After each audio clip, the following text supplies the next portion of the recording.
Hopping bunnies on this Easter, and egg hunting as well. Look inside your glove, Mark. There was a rabbit who was able to jog well below the speed of a hare. And finally, it's sweet as peeps to hand the ball to your ace and win a series.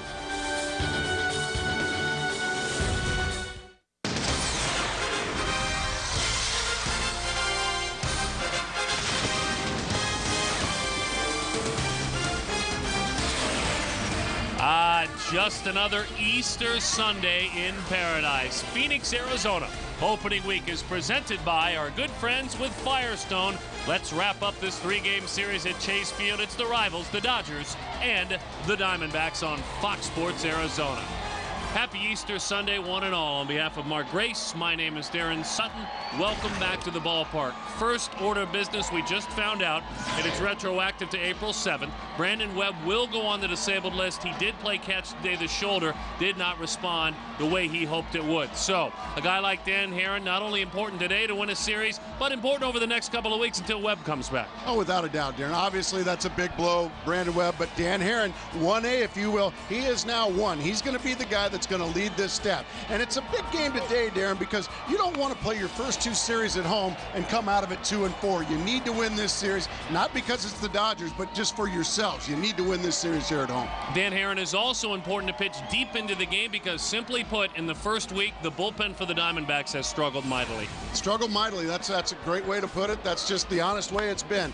Billy Buckner got hit very hard 2 times in a row. John Roush continues to struggle. He threw the ball better yesterday, but in order to get that ball to Chad Qualls, they've got to start getting some of these guys, the left-handers and some of the middle guys, have to start doing a better job. And just to mention Chad Qualls, on the plus side, Qualls has been fabulous, absolutely dominating in his 2 appearances. Let's hope it's 8 and then 1 for Qualls. Sounds like a good way to do things on this Easter Sunday where the kids rule the world.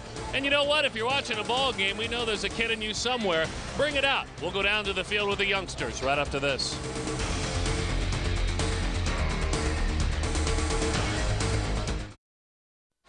Fox Sports Arizona presents Diamondbacks Baseball, and it's brought to you by APS, the official power partner of the Diamondbacks, and by Southwest Airlines. Low fares, no hidden fees. What a gorgeous day it is. My goodness, this is why you come to Arizona for days like this. That's why we live here, partner. Joe Torre, the skipper, he's just a visitor. Spent 6 weeks here during spring training, though. Let's take a look at the Dodgers lineup. And it's a dangerous one. We've seen it all series long. For Call Hudson and then that man, James Loney, Russell Martin, Andre Ethier, the Arizonan. Casey Blake, Juan Pierre gets to start in center field today, and Randy Wolf is on the mound. 28-year-old right-hander Dan Herron. Daniel John Herron gets ready to go to work. And we are underway from Chase Field. A swinging bunt fouled off by Rafael Furcal. It's good to be back with you, partner. Good to have you back. How was your trip to the Midwest? It's always nice to go back to Chicago. When the final out was made, Darren Sutton, it was a balmy 28 degrees. So needless to say, it was nice to step off that plane back home. we got some rain while I was gone, I understand. We did. We had a little joke going on yesterday between one of the men in the batter's box, Rafael Furcal, as he works to count to 1-1. Breaking ball is a strike, 1-2. There was rain yesterday, and he and Manny Ramirez, Furcal that is, walking around telling the younger, inexperienced players that there was rain expected. We'd be playing a doubleheader today. Maybe not them not realizing that there's a roof on this place. Exactly right. Gotcha. They were spry and bouncing and having a good time. Well, it is a beautiful building with the roof open, boy. Not a better place in baseball with this roof open. And temperatures in the mid-70s today, and we trust it during commercial breaks. Or when you have a moment, you'll step outside and enjoy some of it when it's all said and done. Because these folks are enjoying it. Still time to come on down. Make a quick decision. Shoot on down to the ballpark. We'd love to have you. The 2-2. Fastball well placed in enough anyway. Furcal will do that. Likes to elevate the baseball for a speedy guy. Let's take a look at the defense. for the Diamondbacks, with Connor Jackson, Chris Young, and Eric Burns getting the start in right field over Justin Upton. It's Reynolds, Drew Lopez, Chad Tracy is at first base. Mark Reynolds had a nice night last night. And then it's Herron and Snyder. So Reynolds had a nice night with the bat. Chad Tracy doesn't move across the diamond. Tracy does get the assignment, though, against the lefty. First time this year, and a rare time the last couple of years that Chad Tracy's got the nod against a left-hander. But right now he's swinging the bat pretty well. So I think with the on-again, off-again offense the Diamondbacks have shown so far, I think Bob Melvin's saying, you know what, let's get the redhead out there at first base. Fastball is high to former Diamondback Orlando Hudson, 2 for 4 with a double and a homer and 3 RBIs and a walk yesterday. He can do that still. He can hit a fastball in the middle of the plate a long ways. Oh, be on the green. Out front, here comes Eric Burns. He is there to make the play for the out. You could hear very quietly, "Get on the green," one of the Dodgers players said in that dugout. Now you'll hear something different, and that's all out of respect for Manny Ramirez. And lost in that little flare off the bat of Orlando Hudson was a super read and jump by Eric Burns, the right fielder. A lot of times those balls will fool an outfielder. Burns was all over it.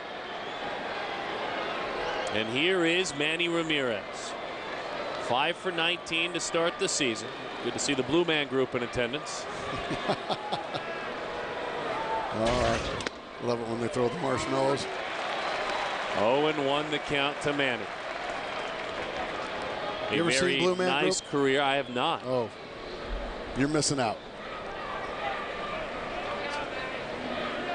I have seen them portrayed as the 0-1 runs in. Now important, Gracie, what we have seen in the first 2 games, a lot of pitches in to Manny Ramirez. Well, I think that's what the Diamondbacks obviously learned some lessons last year by not pitching him in. He murdered the Diamondbacks last year on off-speed stuff away and pitches away because he's got such power the other way as well. So they're trying to crowd him. Just like that, and the count is 2-1 to Ramirez. And that's smart on Herron's part. If you miss inside. Don't miss out over the plate.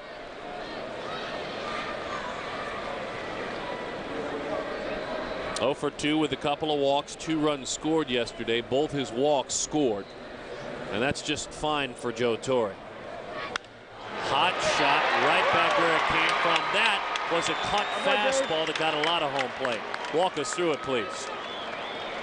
Well, let's take us a look-see. Manny Ramirez, the greatest right-handed hitter in the game right now, along with Albert Pujols, takes a split for a strike. Fastball in, no. Fastball in, no. Now we're going to throw the cutter back away. And Dan Herron's lucky that ball didn't hit him because it was scalded. But that's the point right there. Every time they pitch this young man away, he kills them. Really, Dan Herron probably just happy that was a single. And Ramirez with the ability to, as you say, kill them and do that. Good looking curveball for strike 1 because he just appears to be, and we've talked about it from last year and in this series so far, disinterested in pulling the baseball. Totally disinterested. And because he doesn't need to pull the baseball to be successful. A lot of hitters really do. In order to hit home runs or in order to drive the ball, they have to pull the ball. Not Manny. Manny can shank a ball the other way, and he's so strong he can still hit it out of the ballpark. And that's just, golly, that's about as perfect as it gets right there. Just off the plate. The count 2-1 to James Loney. 8 hits to start the season. Hitting .348 is Loney. A homer and 4 RBIs. Has always handled the Diamondbacks. .382 career hitter against Arizona. This is another guy. He'll pull it if you make a mistake, but he waits an awful long time, uses the whole field. Like that, lifted the left. Connor Jackson drops the baseball.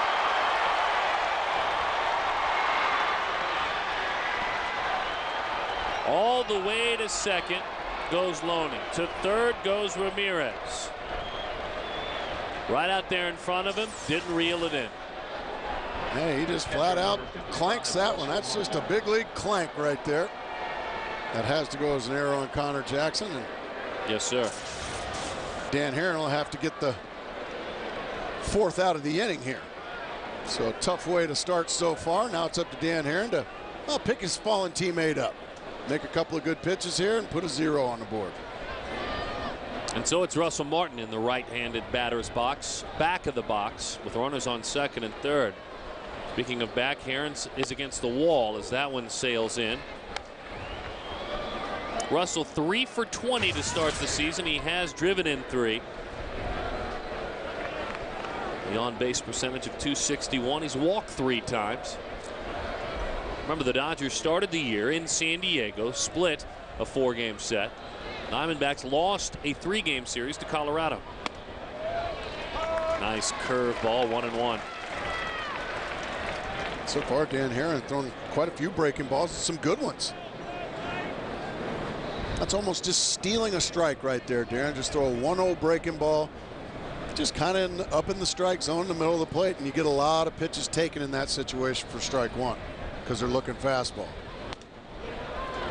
And you come right back after a slow bender, and that 92 looks about like it's 98. Well, and what he also did with the breaking ball, Darren, was he put off speed in Russell Martin's mind. He's thinking, oh, he's going to off speed me. There's a base open, so he doesn't have to give in to me. And then he got a fastball just popped right by him. This guy is a thinking man's pitcher. And Herron doesn't give in, rarely if ever. The 1-2 rolls that one foul. Went with the split that time. Didn't have the huge dive to it. It just was the change of pace. It was about 10 miles an hour less than the fastball. It was just a little bit up in the zone, and you could see Martin was way out in front of him. Had enough dip to it, though, certainly. And as you said, acted as a changeup more than anything. He's shown him everything now on 1-2. Cut fastball stays up at the letters. And the count is 2-2. Dan last year made 5 starts against LA, and they had his number. He was 2-3, but they got him a couple of times. The season ERA was over 5 for Herron. Dodgers hit over 300 against Herron last season. 2-2. Split-fingered fastball. That was a dandy. That was a real good one, and that was just terrific hitting just to get a piece of that one. Bite it off. As the Diamondbacks found out yesterday, they will be hosting the All-Star game in 2011. That is such great news.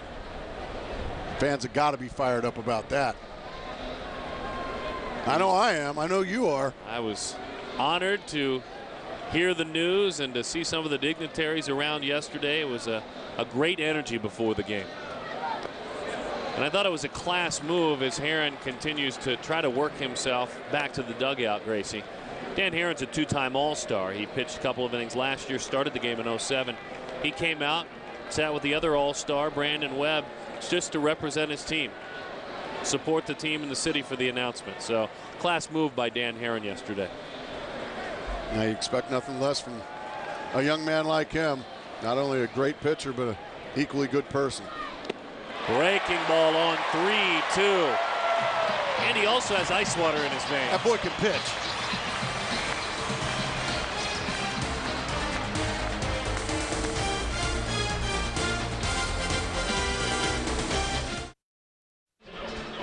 Glad to have you back at Chase Field on this Easter Sunday afternoon. Mark and Darren, and of course you. And let's tell all of you about Bob Melvin's starting lineup, brought to you by our good friends and partners with Southwest Airlines. Felipe Lopez, Chris Young, then it's Stephen Drew. Connor Jackson, you can see what he has done against Randy Wolf. Mark Reynolds follows him up, good night, 2 for 4. Eric Burns, Chad Tracy, Chris Snyder, and Dan Herron handles the bat very well. 32 years old, Canoga Park, California is where he hails from. Left-hander and veteran Randy Wolf. A veteran is right. This guy's been through quite a few, well, great things in his career. He's been through some tough times in his career, some injuries. But he is a guy, when he's right, he can really help a ball club. Not a guy that's tall in stature. About 5 feet 9 inches tall. Just a pit bull. Doesn't back down from anybody. Doesn't throw all that hard. But he'll challenge anybody anytime, and that's his best pitch, the big, slow curveball. 0-2 the count to switch hitter Felipe Lopez.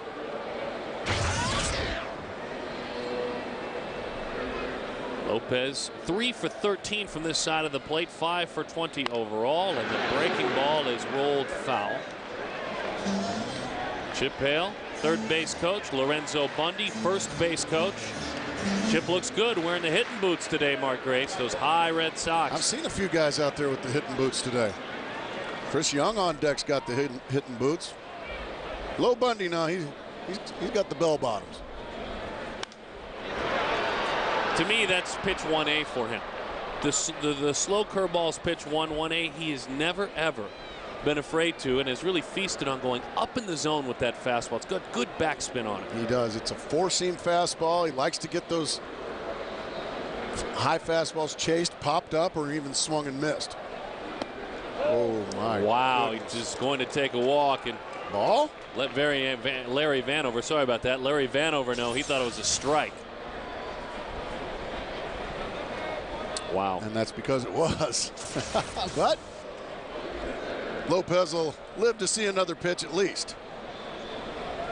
Another one, and he belts it center field. Juan Pierre on the move, still going. It's over his head. It will roll to the base of the wall. Felipe Lopez with a double. Larry Vanover went to cover third base as the umpire, and Randy Wolf went with him for a bit. Had a few things to say, nothing over the top, but what a beautiful job staying back by Lopez. Right there, one too many of the breaking balls. This is about the same pitch that was called ball one. Just keeps his hands back nicely, and he beats Juan Pierre on the fly.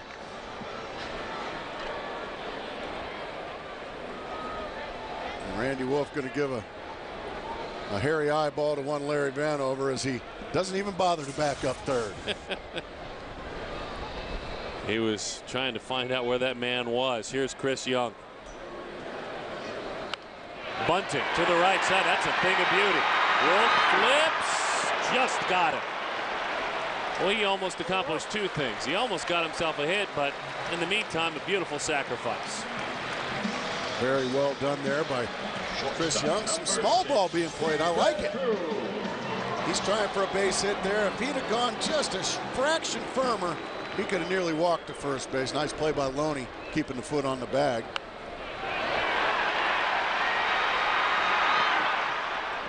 Joe Torre going to play his infield in, Darren Sutton, with Stephen Drew up. Anytime you see the infield in, that adds 100 points to a batting average. So Stephen Drew coming into the game hitting .235. He is now hitting .335 with those infielders right there. And his season numbers, as you can see, the on-base percentage with the Patients at .381 out of the gates. Lopez at third, infield in. Oh, he got his pitch and he missed it. Let's take a look at the defense. We already told you is playing in. Ramirez, Pierre, and Ethier outfield, infield on that cut of the grass of Blake, Furcal, Hudson, and Loney.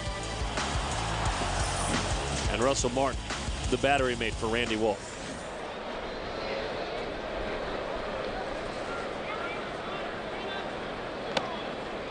Changeup got underneath and on the side of that one, just kind of pulled it through the zone. Yeah, that one didn't do nearly what Randy Wolf was wanting it to do. Just a nothing pitch.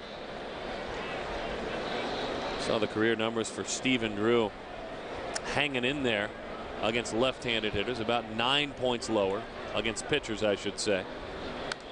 Oh, he got a hanging slider there and he didn't do anything with it. That's two pitches that Stephen Drew. Well, you could say, yeah, he could have hit it out of the ballpark, but the least he could have done was get that runner in with those two pitches. I mean, this thing is hangs, belt high. Mercy. Maybe a step or two back now with 2 strikes, that infield. Still up tight, though. And a fastball away. Good fastball there. Shooting to the outside corner. Stephen Drew was able to fight it off.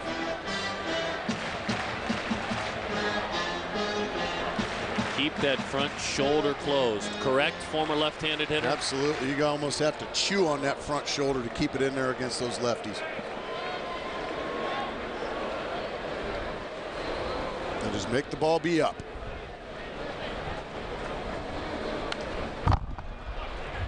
There's that high fastball we spoke of. We'll do it again. 2-2 the count.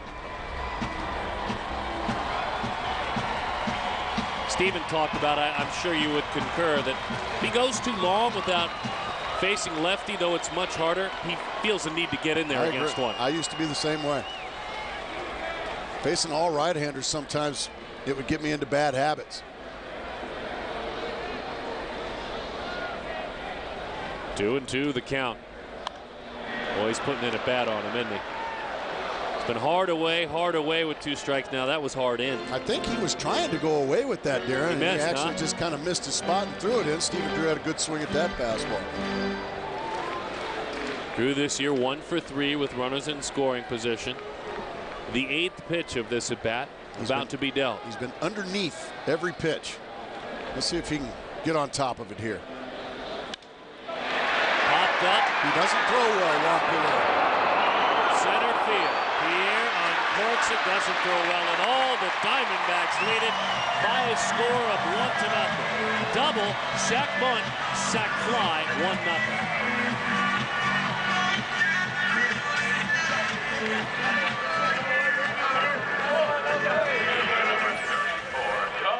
He really put a good at bat on Wolf. That's a good pitch off the plate. Drew was able to get it out to one of the poorer throwing arms in all of baseball, Juan Pierre. He's still a good offensive player, steals a lot of bases, but he's not going to throw anybody out at the plate, and we found that out right there.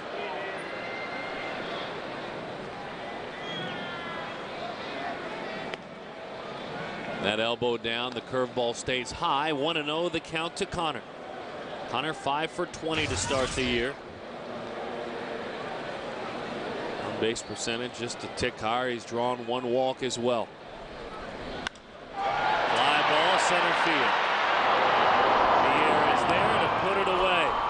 Just 1 extra base hit. That's all it took. And the Diamondbacks grab the lead for Dan Herron.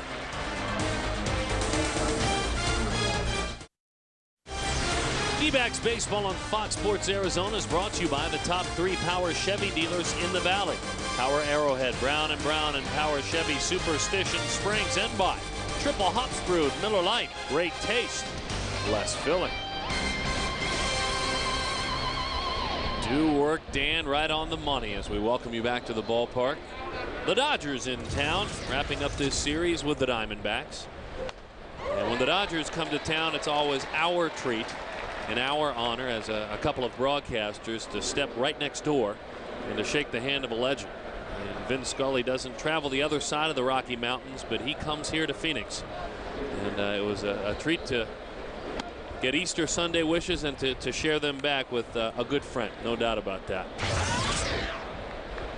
You and I both listened to him a lot during our formidable baseball following years.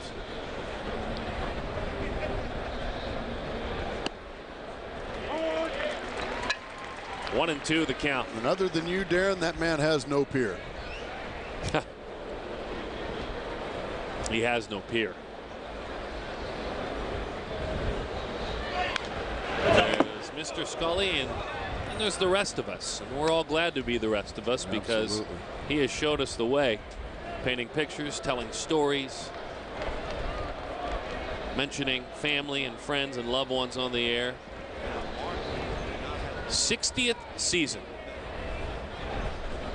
behind the microphone for the Dodgers as that one misses away. 60th season. And still pretty razor sharp, if you ask me. Oh, there's no doubt. Exactly. 1-0 the Diamondbacks lead it. Still loves to come to the ballpark. We'll do it again with a 2-ball, 2-strike count. Played baseball, Mr. Scully did at Fordham. Right out of that, began broadcasting in the big leagues. Said he learned very young how difficult this game was, and he always respects that fact. That one is fouled back. Went out to shag early on, was invited out by one of the members of the Brooklyn Dodgers staff to shag out in the outfield to get balls in. Screaming line drive came his way, caught it, hit his glove, glove hit chest, knocked him down. He said, "I'll never forget that." That's how hard this game is. It's a fast game up here. The 2-2. And that one misses away. He's putting an at-bat on Herron here, leading off the second. Seen some long at-bats already. Stephen Drew had one. Russell Martin had one. Now Andre Ethier. Pitch number 9. About to come home. St. Mary's and Arizona State. Fly ball. It's a tough play. Reynolds can't get there. Sliding effort. Did everything he could. Ticked off that glove, and the at-bat rolls on. Yeah, you got to applaud the effort by the young man, though. Larry Fitzgerald, not quite yet, but a great effort.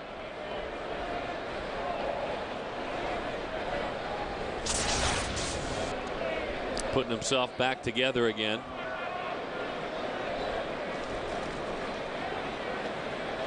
The athletic plays, those I think are Mark's specialty. The slow roller on the infield, play like that.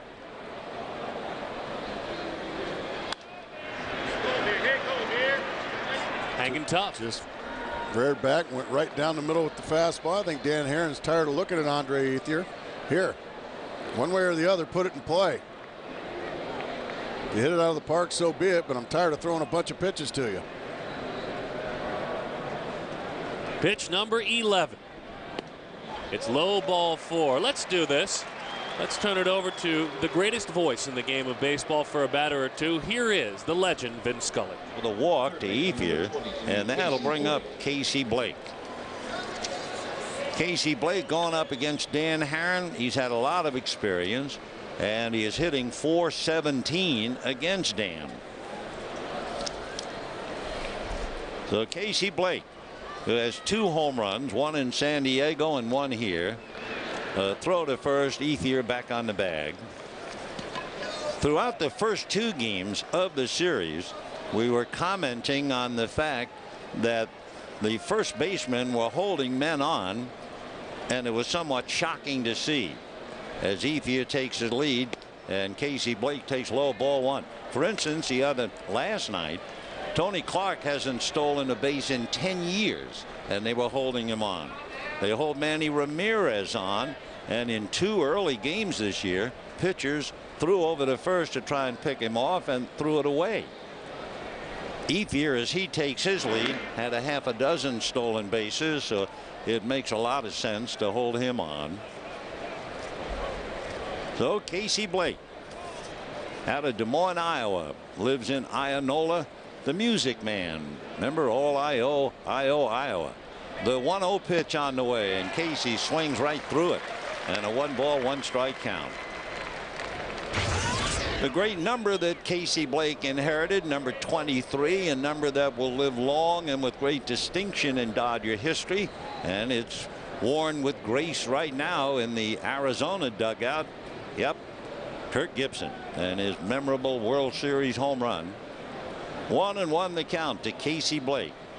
Here comes Herron and works it low, though he runs behind now. 2 balls and 1 strike. Herron in his first outing struck out 9. Dan with a lot of pitches, and he did not walk a batter in 7 innings. So Herron bends at the waist, hides the ball back of his right hip. Andre Ethier, a cautious lead. 1-0 in favor of Arizona. Second inning. Casey swings and doesn't get it, and the count 2-2. Casey Blake, a great athlete out of the state of Iowa. In fact, when he was coming out of high school, he was named a top 10 high school athlete in the history of the state. Another name on that great list, Bob Feller. So Blake waits. Herron at the belt, comes to the plate and jumps it in there. Strike 3 call. So Blake is caught looking at the express, as Roy Campanella used to call it, and he was certainly left at the station. Picked up the outside corner. Strikeout number 2 for Dan Herron.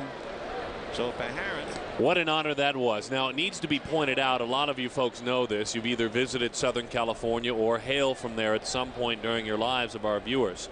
During the first 3 innings of the baseball game, and that was a good pitch too, by the way, Mr. Scully is calling a simulcast as that one is belted into right field. Juan Pierre with a base hit. Out front, racing on around with a slide is Ethier. Runners on first and third, and 1 out. That's why it's so beautifully described, because his words are being heard for the first 3 innings on television and radio. Juan Pierre got a fastball in the middle of the plate and promptly whacked it out there into right center field. Burns cut it off nicely. And you're saying, well, that's okay because the pitcher's up. Well, Randy Wolf's a pretty decent hitter. So Dan Herron's going to have to work equally hard on the opposing pitcher as he does anybody else in the lineup. And he does start him out working hard.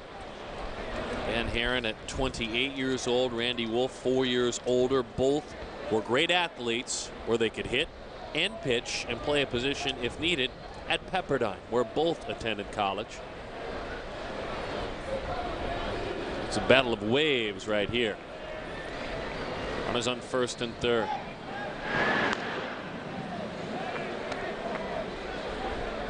We saw that play work the other day, didn't we? Yes, we did, in an exhibition game.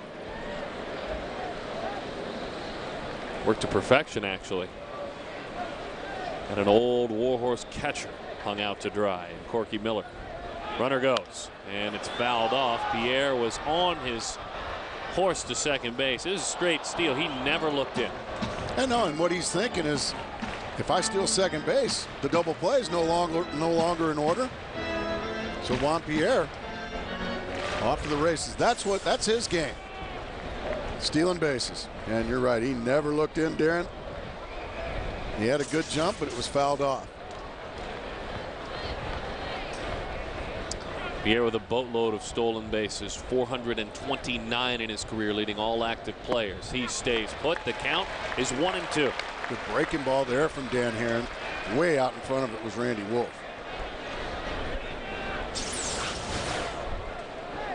There's the big spike curve, as you like to call it. I like that terminology as well.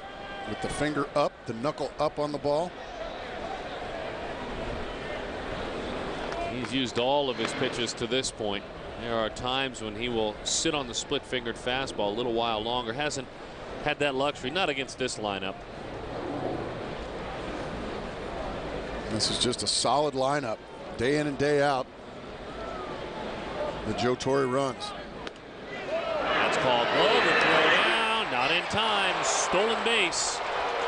And Chris Snyder curious where that pitch was. So now the double play no longer in order. A close call there. Larry Vanover didn't call it strike 3, and then a close play at second base. And Pierre is peeking in that time, and he just got it in there. The hat under the helmet.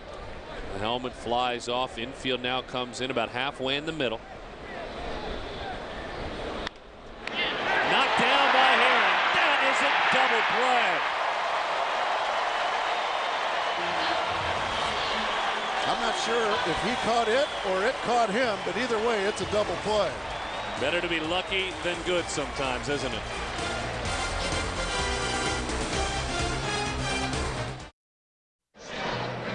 Unbelievable what just occurred while we were away. Joe Torre came out. The umpires got together. Mark Grace, you were right on top of it. What was the discussion about? Well, they're discussing the final line drive double play. The runner from third, Andre Ethier, was running the whole way on the play, and the force out was at second base, or where they were doubling him up was at second base. Now, if Felipe Lopez would have just touched the bag, it would have just stepped on the bag, it would be a line drive double play and no run would score. Instead, Felipe Lopez ran almost halfway to third base and put a tag on Juan Pierre, And now, by not stepping on the bag, by making the tag, now it's not a force play anymore, and the run scores. I would be shocked if that run doesn't score. Now they are continuing the conversation. Watch Ethier now.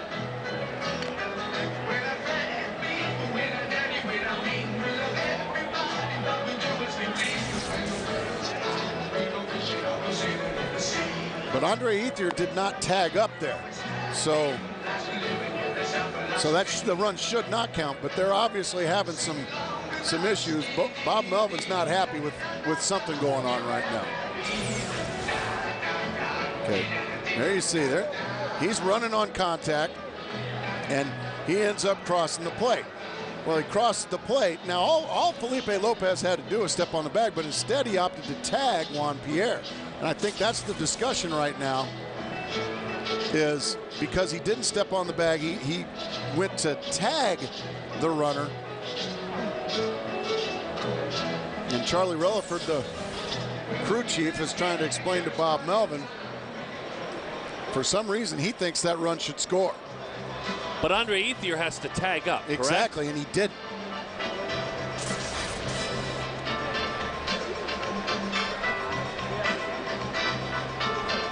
But I think Bob Melvin's getting some bad news right now. Now, is this something you could protest if you're Bob Melvin? Well, I don't know if it's worthy of a protest, but I'm not sure if you can. I'm not sure if you can use instant replay on this so they can check and see.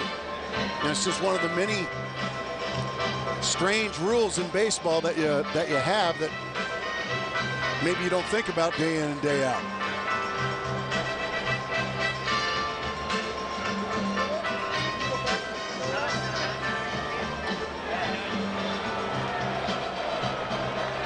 So the discussion ends. I think it's a 1-1 ball And it game. ends in a 1-1 score. Now Chip Hale is getting an explanation from Charlie Relaford.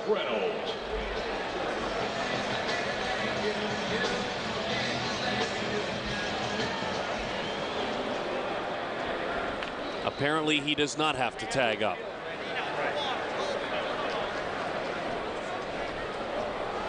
No, there's not a real vehement argument from Bob Melvin, though. So evidently he doesn't have to. So the count 1-0 to Mark Charlie Reynolds. Relaford needs to come up and explain to us what's going on down there. Don't you think? Yes. That one is fouled off up above. And into the seats it goes. Credit to that man for going out and lobbying. Absolutely. And Felipe Lopez probably doesn't know that rule. So he went to tag Juan Pierre. Had he just stepped on the bag, that run would not have counted. But instead he opted to go and tag Juan Pierre. So Andre Ethier's run ends up scoring. 2-1 the count. And you can see Dan Herron was none too pleased in the dugout. No. And I don't blame him. It's just one of those quirky rules in baseball. Lesson learned, you young players, get the extra out that you're about to get as quickly as you can. Yes. Ball 4 to Mark Reynolds.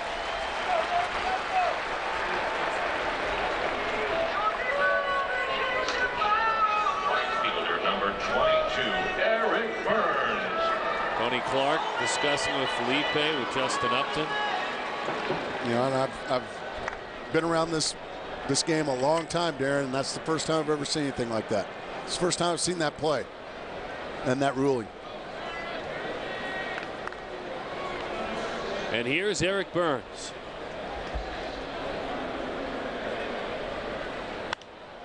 Fly ball left field. Manny Ramirez into the shadows is there to make the play for the out.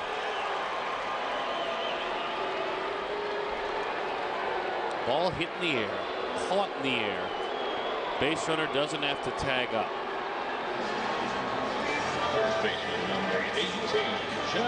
Yeah. There must be a spin-off, a variation. Oh, of course. It's a quirky rule, obviously, that we don't know about. And he did. 1-1 the score.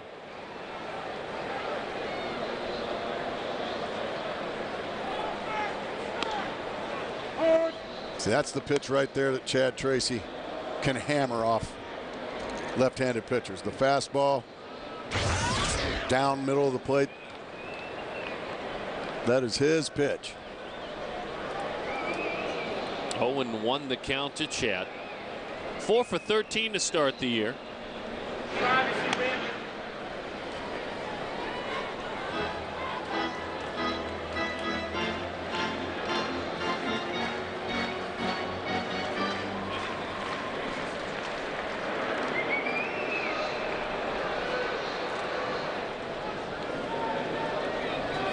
One to one the score.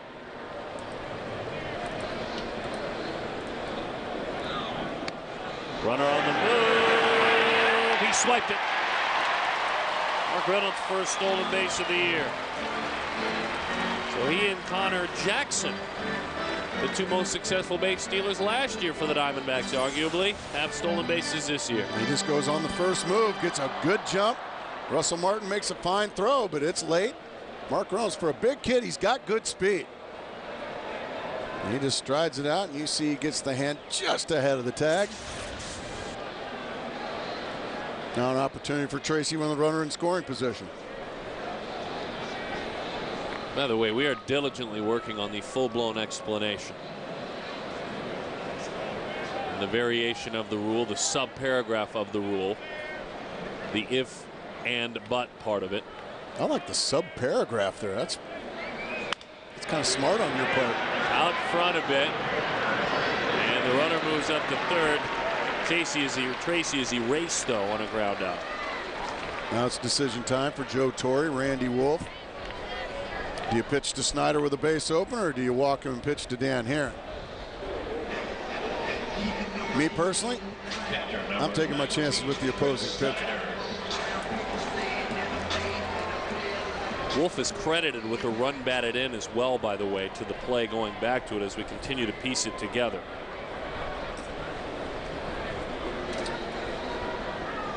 No, right now they've elected to pitch to Chris Snyder. Let's see if he gets anything good to hit. I think this is risky.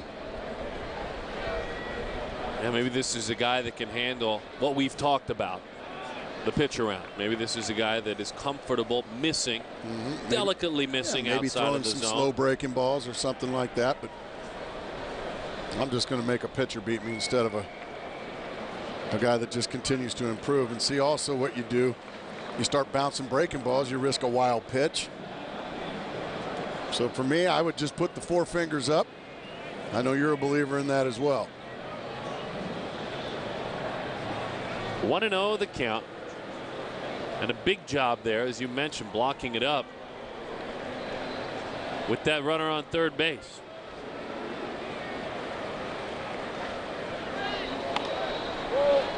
Tried to get him to chase the high fastball. He didn't. 2-0 to Snyder.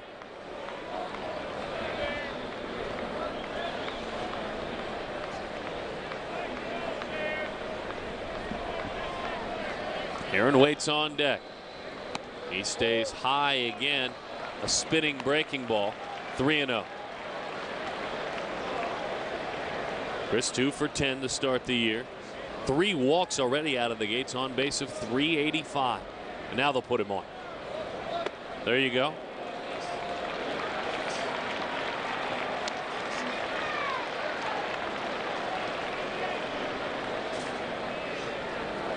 Pitcher number 15. So now Dan Herron.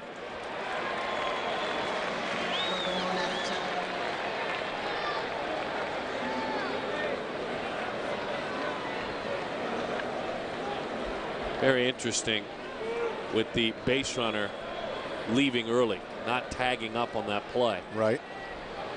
You and I were just talking about it. And some information that shed some light on it as the count is 0-1 because the Diamondbacks had completely left the field they relinquish their right to appeal the play. Yes. At third base, which makes sense.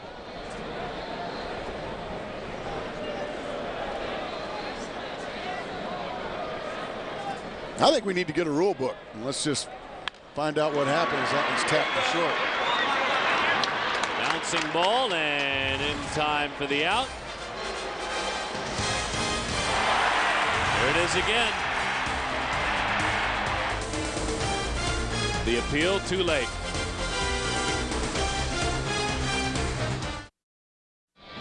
Major League Baseball rule book, page 63, rule 710, paragraph B. With the ball in play while advancing or returning to a base runner fails to touch each base in order before he or a missed base is tagged. Now we move down. Any appeal under this rule must be made before the next pitch. Any play or attempted play. If the violation occurs during a play which ends a half inning, the appeal must be made before the defensive team leaves the field. I go on, appeal plays may require an umpire to recognize an apparent, quote, fourth out, end quote. If the third out is made during a play in which an appeal play is sustained on another runner, the appeal play decision takes precedence in determining the out. If there is more than one appeal that ends the half inning, the defense may elect to take the out that gives them the advantage. If they were still on the field, they could have taken that out at third. Right. For the purpose of this rule, the defensive team has, quote unquote, left the field when the pitcher and all infielders have left fair territory. And you know, unless you're Albert Einstein, as a player, you leave the field because you think it's the third out, so you leave the field. That, you know, and you know, I just don't, because it's a crazy play, you can't expect your coach to say, no, stay on the field, we got to appeal this. You just think it's a line drive double play. So I just don't think there's anybody at fault there, but you know, kudos to Joe Torre for knowing that rule.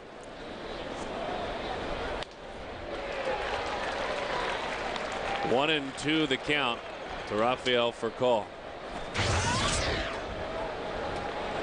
Or from now on, just step on the bag. Yes. That was what we were talking about earlier. Because the foot on the bag, if I'm not mistaken, the replay we saw with the different angles, the foot on the bag would have preceded the foot on home plate. Right.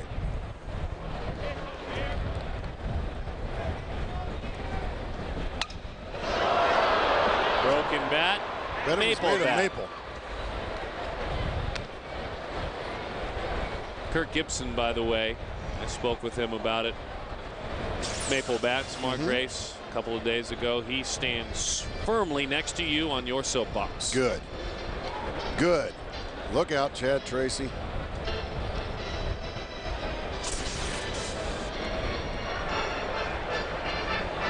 There's got to be a safer way to make a bat.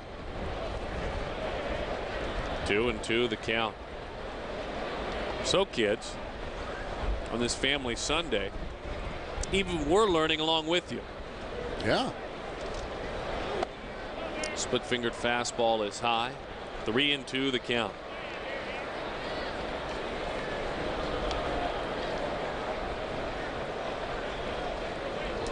Very, very interesting. 3-2. Breaking ball just high. Here's our key to the game, brought to you by our good friends with Brown & Brown and Power Chevy dealers. Hop to it, Mark Grace. I have to believe that is one of your references to maybe the Easter Bunny. Yes. And you'd like the Diamondbacks to maybe hop to it? Yes. Very well done, Darren. Well, it was. Bouncing ball to the right side. Runner was on the move. The only play is in front of him. And Lopez retires, his old teammate and double play partner in Toronto, Orlando Hudson, and now Manny Ramirez with the base open. He's getting 4 wide ones if it's up to me. I'm not even thinking of pitching to this cat.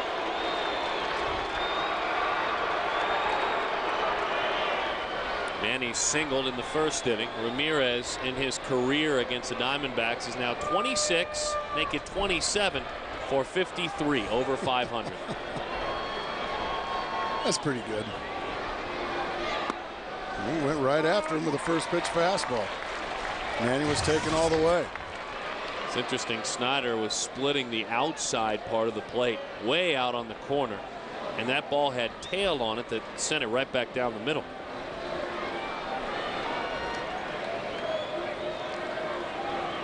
First base open, runner at second. They play him to pull a bit on the infield, outfield the other way, and now back in. 1-1 the count. Let's see, it's got you thinking about Manny and walks and how he will be treated this year. Well, you know how I feel. I'm just not going to let this guy beat me. He's only walked 100 times once in his career. One time, Mark Grace, has he walked 100. That's a product of playing with a lot of great players hitting behind you. In Cleveland all those years, he had Albert Bell and company, Jim Thome, and then obviously in Boston, Big Papi was hitting behind him. So he was very well protected. He's going over that mark this year, isn't he?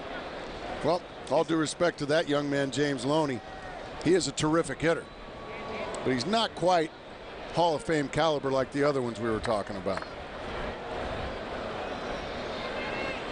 2-1 the count. On the black, 2-2.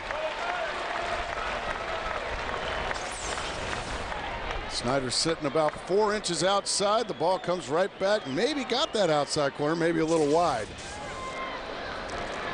No maybe about it. I think it was a little wide. There was no corner at all in the first 2 games for Mr. Ramirez. It was a very tight strike zone. Not that time. Coming back inside. And instead an inside move looks the runner back. Ramirez, we were talking about the walks, 7 walks to start the season in 6 games, just 3 strikeouts.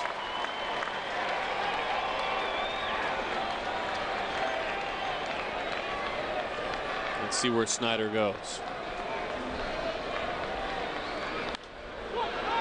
Spoiled a pitch away. Well, that was a good pitch from Dan Herron.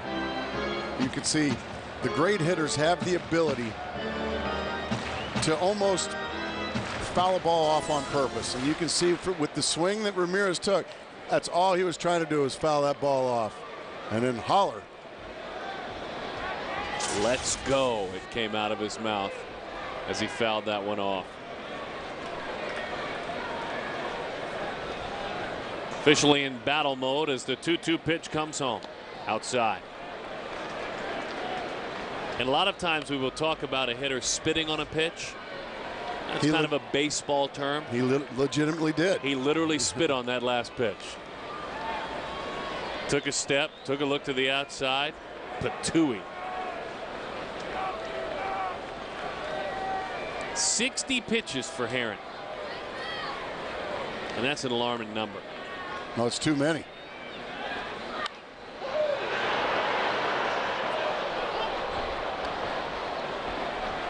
And put a lot of good at bats on him.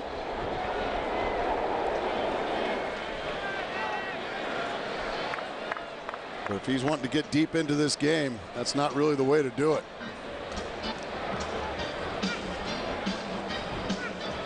Conversation on the mound continues about the man who has 1,730 career RBIs, 20th all time, 17th all time with 527 homers. Gracie Maddie and I were talking last night about the season he had in '99. 165 runs batted in. That's ridiculous. That is just flat out ridiculous. He was a member of the Cleveland Indians 2 years after he was a teammate with Matt Williams in '97.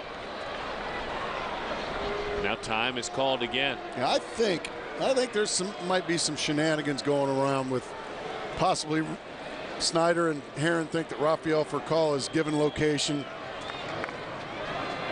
Something to that effect. And they walked it.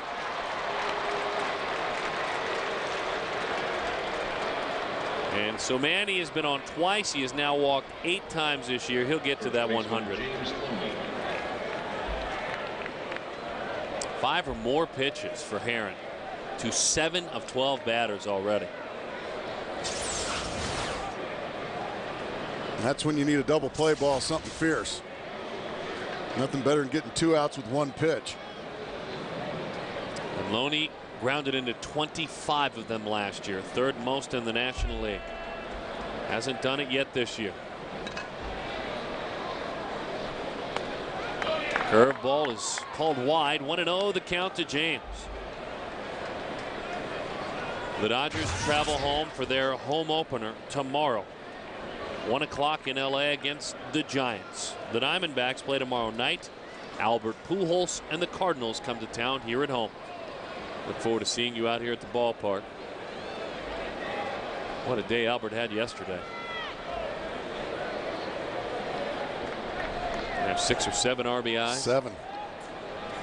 Couple of long balls. Get them all now. Good pitch. Caught him in between, didn't he? Just had him committed, thinking maybe inside, just shot it to the outside corner. That was a thing of beauty right there.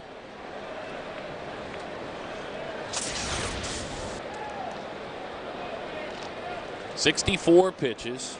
Herron went up and over 100 19 times last year, more than half the time. But 60 this early, too many, as that one is low. 2-1 the count to James.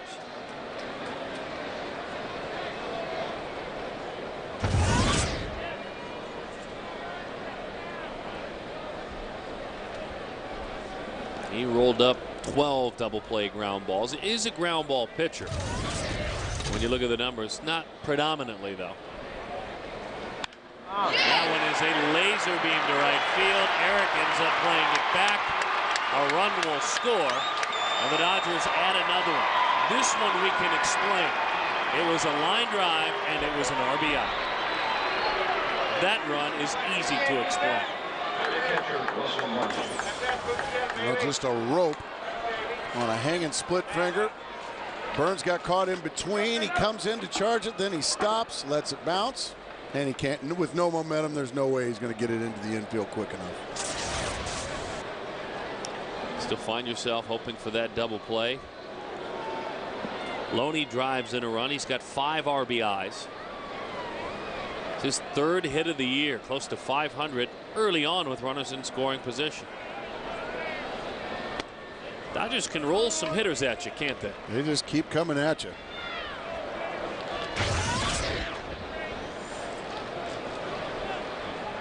This is Martin's this year 8th at bat with a runner in scoring position. He's 2 for 8 for Joe Torre's squad. Another jagged weapon from that maple bat. And it's a double play to boot. And now a man who certainly can teach very well. A Hall of Fame caliber defender, Mark Grace. Jeff Roden did a nice job for our younger viewers explaining that athletic position to make a play defensively. The gunfighter position, that's what I've taught my 2 kids. And it's easier for them to understand. If you give them gunfighter, they like that. If you say, give me athletic position, what? But the young kid, and that's exactly what these guys are doing. See, they creep step into it, gunfighter position. Jeff Roden. That was big league. He was doing some teaching, wasn't he? Yeah, he was. He's one of the best at it. That guy was pretty good. Off the end of the bat, it's dying in left field. Manny Ramirez, though, after losing the lid, is there to make the play for the first out. 2-1, the Dodgers lead it. Ball just hangs up for Manny Ramirez. Still got some pretty good speed. Makes a tough play look pretty easy.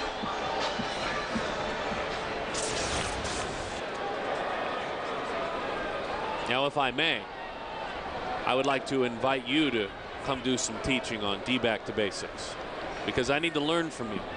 You saw how much I had to learn. I was scuffled. Very non-athletic, Mark Grace. Well, I wasn't really impressed, to be honest with you. You shouldn't have been. No, I would be glad to. Now, are you hosting it every time? I will be there. I'm just the middleman, though. I might have to think twice then. Well, it'll be good to have you out then. We'll enjoy having you out there. Again, I'm just the middleman. Jeff does the teaching, but then you could, step in and he could be your assistant. We get a major leaguer, that's officially the teacher. But we'll do it every Sunday for you young viewers out there, as that one paints the outside corner, and it's strike 3. Shortstop, Stephen Drew.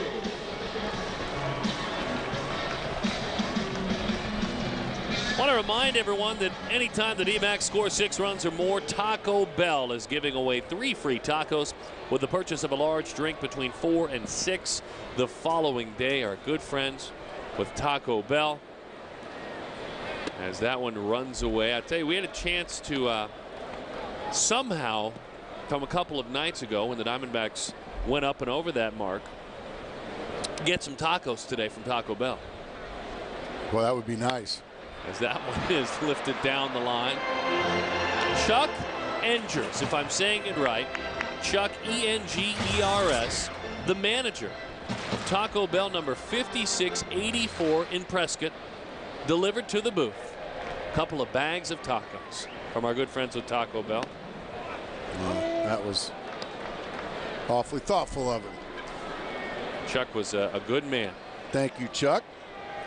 I promise they will be well taken care of. Brandon Webb looks on. We told you coming on the air, Webb placed on the disabled list today, retroactive to April the 7th, the day after he started the opener. Played catch today. The shoulder, you wouldn't call it a high level of pain, was able to play catch, but still felt discomfort, and they figured, why wait? Corresponding roster move has yet to be made, but boy, that hurts, Gracie. Boy, kind of struggling a little bit out of the gate, and then you lose your number 1 guy. And that one is rolled foul. No, it's up to the rest of the guys to dig a little deeper, that's all. Injuries are part of this game, unfortunately. They're a part of this game we all hate. Max Scherzer has a chance to pick up the slack. He'll pitch Tuesday. Yusmeiro Petit, I would imagine, stays in that rotation. More than serviceable, by the way, yesterday, Mark Grace, Yusmeiro Petit. And folks, if you missed it, 5 innings, 3 runs. Now, not a great outing, but when you're a stunt man coming in there, you take that. Keeping you in the game. Absolutely, you take that. Well, the expectations will raise a little bit if he stays in that rotation. I agree. But he did a fine job. Diamondbacks on the flip side, just nothing there offensively. Steven rolled, and Loney makes the play, flipping it to Wolf. That was easy enough for Mr. Wolf. 1, 2, 3. By the way, here in a few innings, Josh Burns will be joining us. He'll talk about some of the moves as well.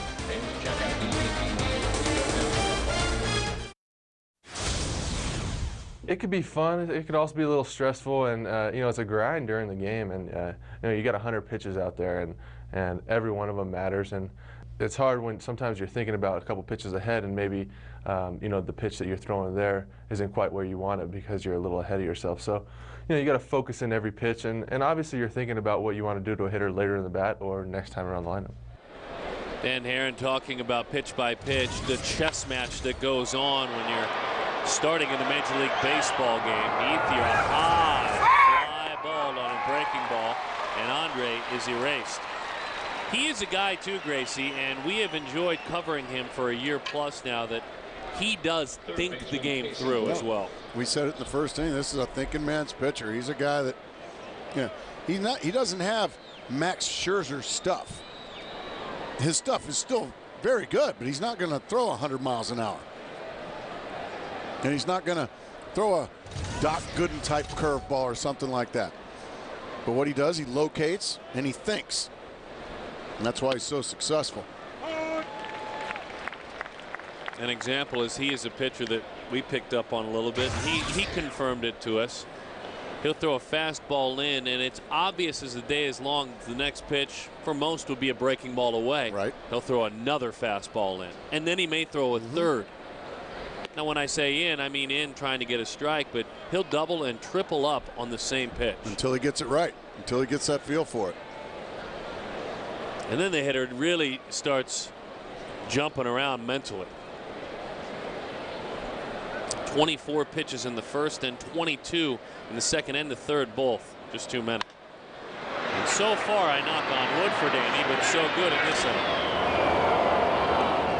As the play is made again by his teammate in Oakland as well, Eric Burns. Our Aflac trivia question. This one's for you, Grayson. Okay, what do we got? Here's our little buddy. Well, you're going to like it. Name the 3 D-backs pitchers who have appeared in the most games against the Dodgers. 2 outs. Here's Juan Pierre.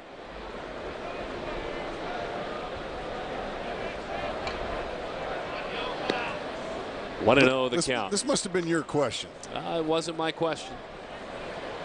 Because you seem to be really proud of that question. I'm just glad to have you back. Well, I'm glad to be back. I didn't miss the terrible questions. But I would imagine you missed plays like that. Yes, and he needed a quick 1-2-3 inning. He just got it. A 6-pitch inning for Herron.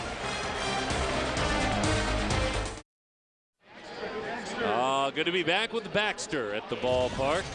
As we welcome you back, we remind you of a D-back homer, sails out and hits the Gila River Casino's hit and win sign in the 4th inning. A lucky fan watching on Fox Sports Arizona wins the jackpot of $60,000. It grows by 10 grand every time the prize goes unclaimed. Hop online, dbacks.com/hit and win. Rivian Goldberg of Phoenix, you're up. Good luck. 60 grand on the line. Connor Jackson.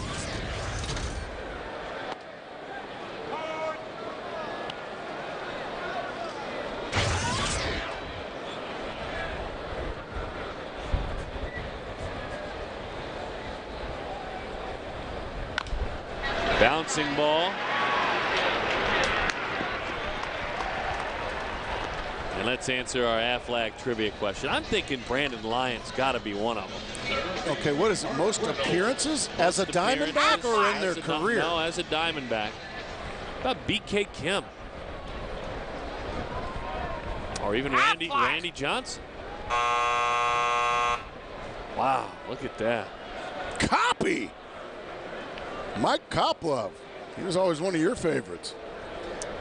Well, he was. Hot shot, but right to short. Where for Paul is there. And in time for the out, someone's settling in. Well, Felipe Lopez hit a double, the very first D-back batter of the game. And the Diamondbacks have no other hits. 2 outs into the 4th inning.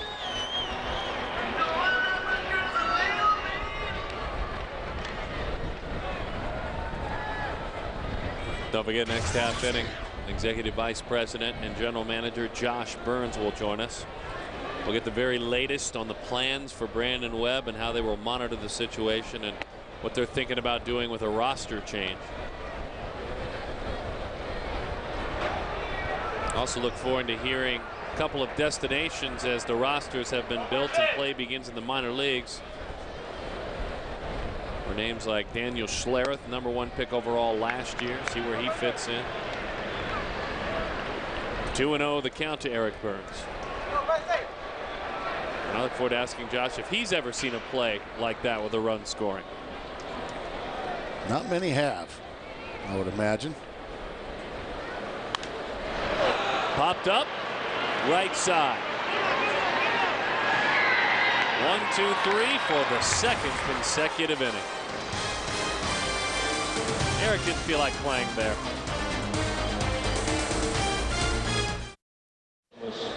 The state of the organization 1 week in as we're joined by Executive Vice President and General Manager Josh Burns up here in the booth. And certainly I asked you it, so I'm going to ask you on the air. Have you ever seen a play, and thank you for joining us, first of all, like that play in the 2nd inning? You know, I don't know if I've seen one. years ago, we would have a seminar in spring training called Rule Ball, and it would forecast that odd play where both runners are out there. My understanding is Felipe had 3 choices there: tag the bag, tag the runner, or just go to third base. I think the choice he took was the one that cost us the run. Right. Now, Andre Ethier, by the way he ran, I would think he knows the rule.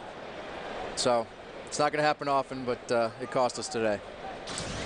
Well, for the other reason, we certainly are glad you're here. It's not a good day, but a full explanation, please, on the plans for the roster spot and the future plans, as much as you can tell us, for Brandon Webb. Well, we're going to get Webby on the DL. We'll probably make a move for tomorrow just to get an additional arm in here, and then Max Scherzer will come off the DL. So there's going to be some flux here the next day or two. But Webby feels good. You know, I think this essentially the DL decision impacts 1 start or maybe a week of real time. And based on everything we're hearing from Webby and Bob Melvin, Brian Price, our medical staff, we're pretty optimistic we'll knock out these symptoms and get him back in the game. What reports did you get on Max Scherzer in that outing in A-ball? Well, Max told me it was the worst one-hitter he's ever thrown. So, you know, his stuff is great, as it always is. He was pretty locked in for stretches, and then his command wasn't as sharp as he would like it. So, you know, in Max's defense, you put in fall league and a slow start this year. I think he's sort of anxious to get the third deck back and have some games that count. It's been interesting to watch as we continue our conversation with Josh Burns, Executive Vice President and General Manager of the Diamondbacks, that some things that you and I talked about with our production crew, with the skipper talking with us as well, is that there are going to be creative lineups, and boy, we've seen that in the first week, correct? We have. You know, obviously Bob and I talk every day, and Bob, you know, makes his best judgment for who to use, and you know, you can paint it 1 of 2 ways. It gives us flexibility, it gives us some competition, some accountability, and you know, might be a few hurt feelings. So, but at this point, I think this is a good group. This is a lot of guys who are at different stages of their career, and I think the more competitive we can make it, the better off we'll be. You have a level of concern, and it's only a week, but do you have a level of concern with what you've seen from Justin? To some degree. You know, he last year, I think the end of season, the numbers looked okay, but as we all watched it every day, there were some really high highs and some really low lows. And at this point, you know, I think Justin has got to get the swinging approach that allows consistency up here. We all know he has the talent, and he knows we all believe in him. But again, going back to your previous question, we have a roster that is going to have some flexibility and some competition with it. Diving play, Felipe Lopez. Stay with us for another half inning, please. Absolutely. All right, Josh Burns back with more. You like these quick innings, don't you? I'm good at it, apparently. Somebody just took a hit away from somebody.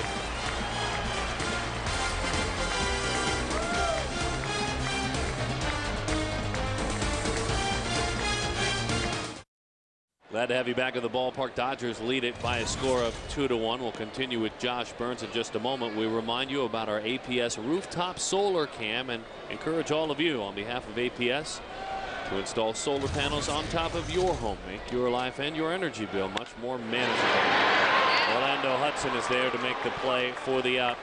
I was eavesdropping between you two guys, an interesting conversation, Mark Grace and Josh Burns, and I'd like for you to take it on the air, Gracie, because it's something you talk about Justin believing in himself with Josh.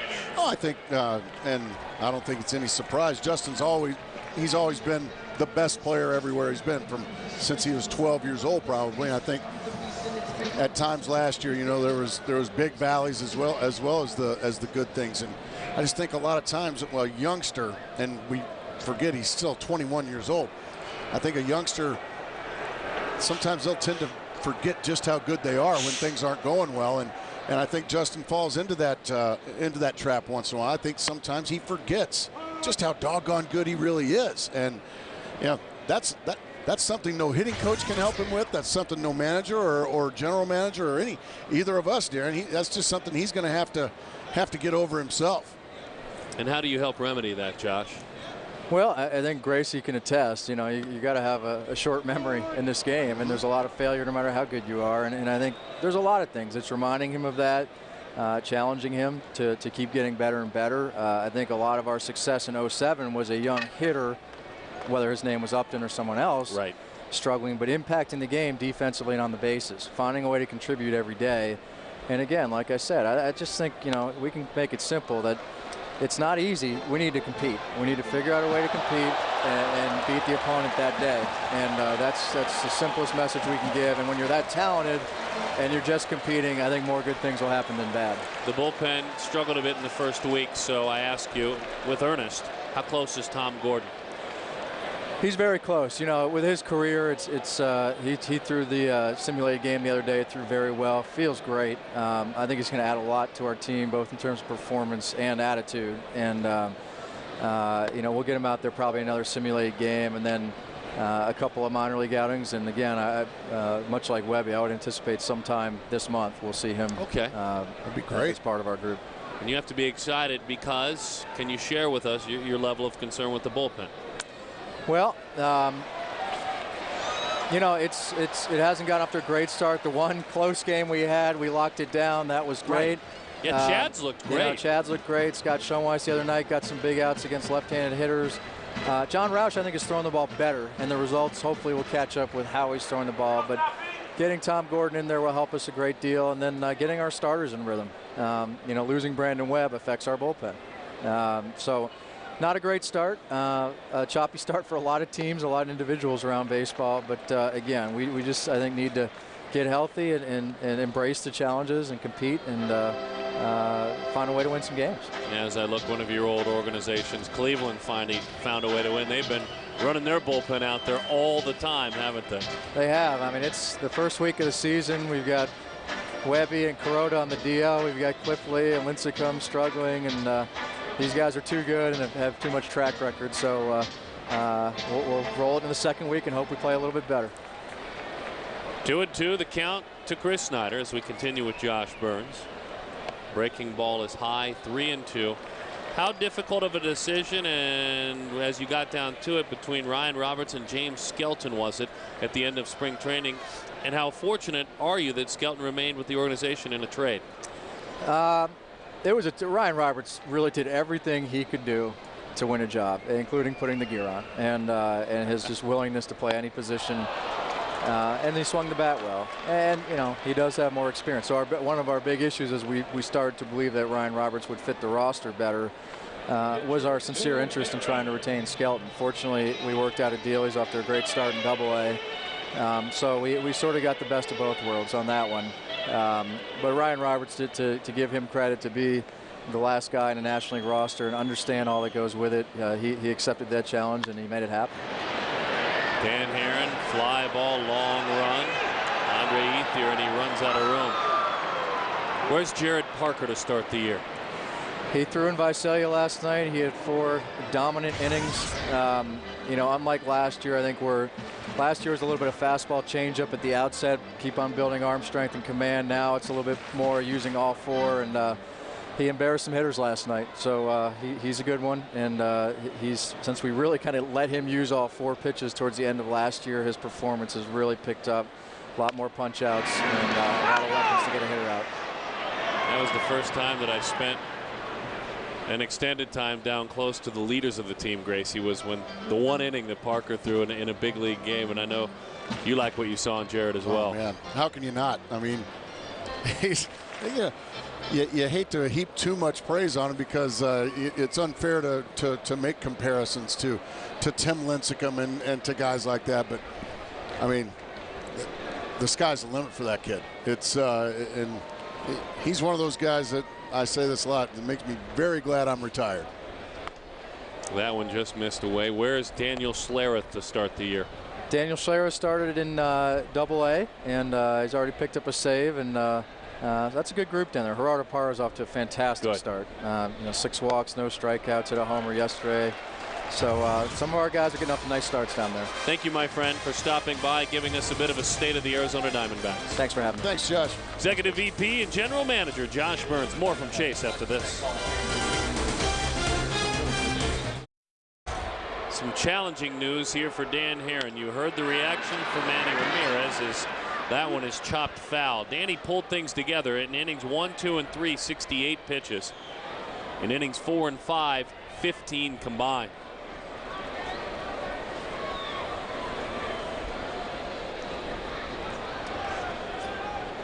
Manny is singled and Manny is walked. 8 walks this season.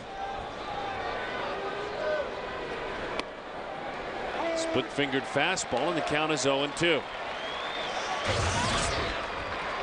Infield, including Lopez, playing Ramirez to pull. Huge hole in the right side. Outfield, though, straight up, and they will even at times trickle to the opposite field for the future Hall of Famer. Good 0-2 pitch. 1-2 the count.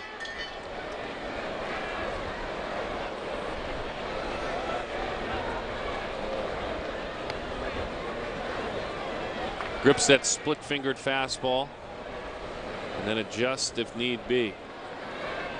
Will he throw it here? Long pause that time, and it's a fastball. He occasionally will do that, Mark Grace. He's comfortable pausing, but yeah, he's been pausing a little bit extra today, it seems like. That's pitching Pacific Rim style for me. That's like an Asian pitcher. Really dramatically at times. He'll vary that. Here he goes again, huh? Just all he's doing is trying to foul it off and hope that Herron eventually will make a mistake, and that's when he pounds it. Balance.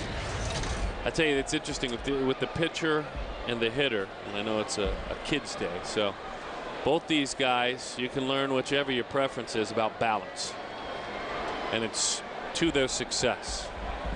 That man stays balanced forever and a day in the batter's box. The man on the mound, as you can see, as well.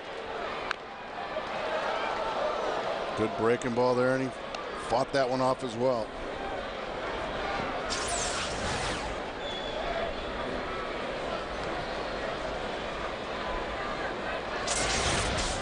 Stays on balance the whole time, and that leg lift that he added when he was in Oakland. The pause during the leg lift. It adds a little bit of deception at times, as we mentioned. Not interested. 3-2 the count. It's going to be interesting to study and to watch the patience, how it's tested this year for a man who has only walked 100 once. Bouncing ball, diving attempt. Reynolds up with it, fires the dig. He got it. Wow, what a play by Reynolds and Tracy.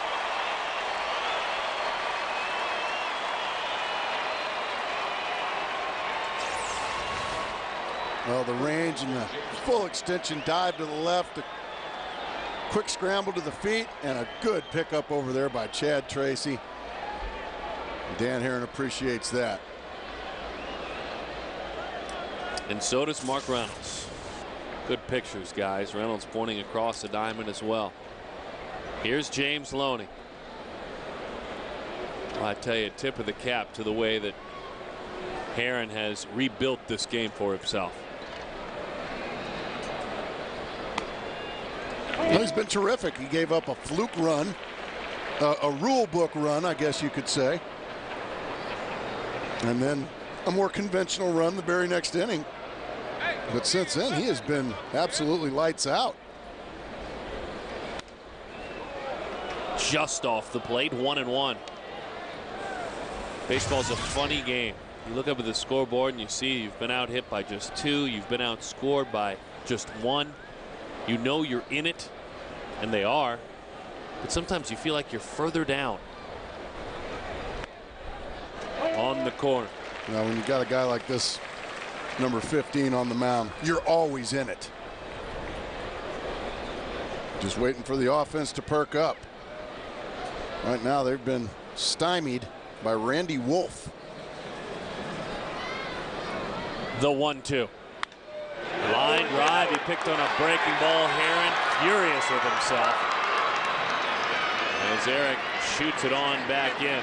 So Loney been on 3 times. Reached on an error and then a couple of singles.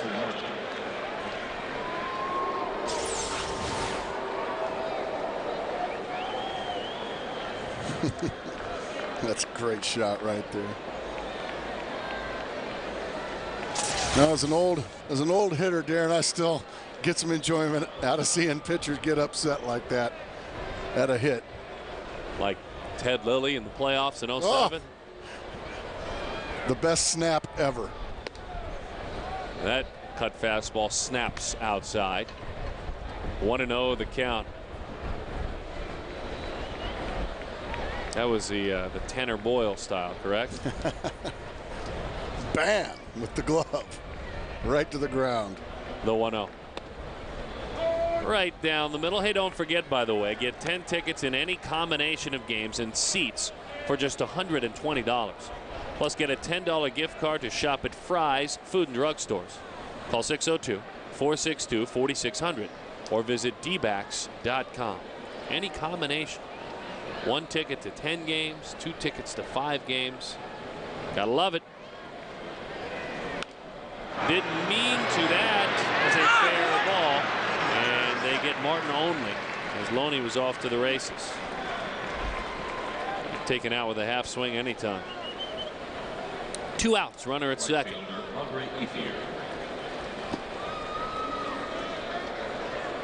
Now you say you love seeing a pitcher do that. Pitchers love seeing a hitter do half that. swings, absolutely. Or you pop up a hanging slider and you see the bat slam or the. I'm sure the pitchers love that just as much as we love seeing them get upset about base hits. This is a big, big hitter right here for Dan Herron. A tough out in Ethier in a big situation.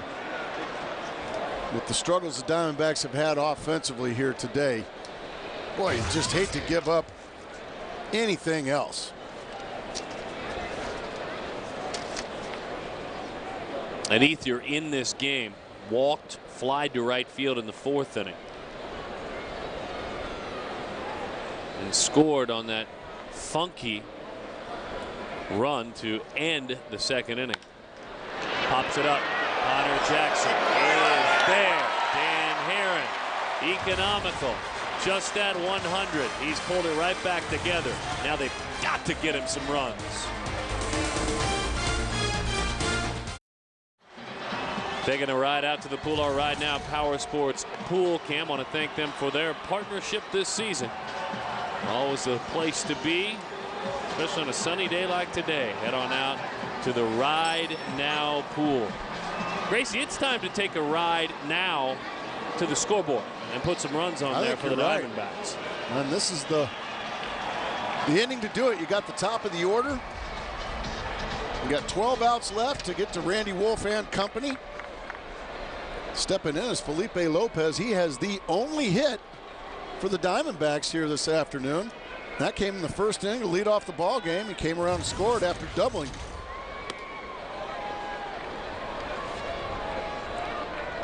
Casey Blake respecting the bunt ability of Felipe Lopez. He is just about even with the bag. He was on the grass, and he'll creep in a little bit. Shadows creeping right behind as well.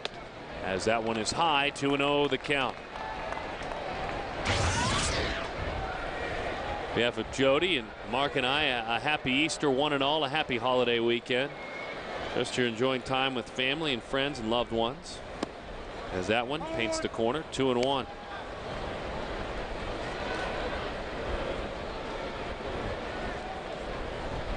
See if this inning can be sweet as your Easter basket candy. To the right side. Ethier is there. And he makes the play for the out. A defensive swing on 2-1. And speaking of Easter baskets, Mark Grace. Yes. We need fans to be interactive. And grab your phone, text to 7499 A, B, C, or D. Your favorite Easter candy. The chocolate bunny, the Peeps, the jelly beans, or the Cadbury eggs. Which one do you pick? Well, I got to go for the really rich and just out of this world fattening. The Cadbury egg. What about you? I'm going to go for the marshmallow Peeps. Oh, Love yeah, Peeps. those are tough to beat too. I agree. Text to 74499. Good looking breaking ball. And again, it's 0-2. Cadbury eggs. I mean, the traditional chocolate bunny. Hollow or solid? As that one bounces They in both there. have their place, if you ask me. But as a kid, I was very upset when it was hollow. Very upset. Mom, it's hollow. Now, I know you were the same way. Well, then I would imagine your mom was very upset when it was solid, because it was exactly 3 hours of crazy Mark and then crash. And getting it all over my clothing, face, hair. Down the line to left and out front a bit. So you kids out there, tell your mom and dad what you want them to vote for, and they'll send a message for us. We'll have the results throughout the next couple of innings. Boy, what a sight that is. We have seen a lot of that this weekend. Youngsters taking in a game.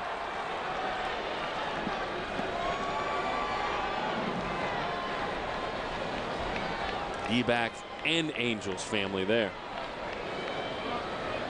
We welcome you. We certainly welcome your red. Make it Sedona red. Or Sonoran sand, the 1-2. Fouled back.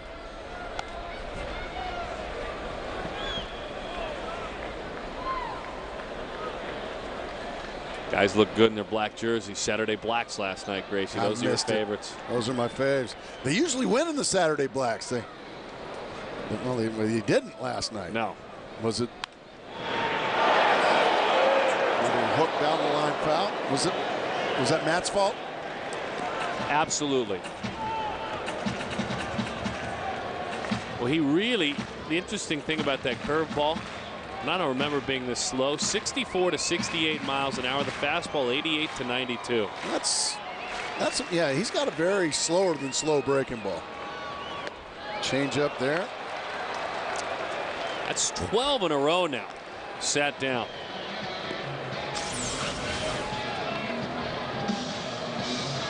He's just making it look easy here this afternoon. Changing speeds.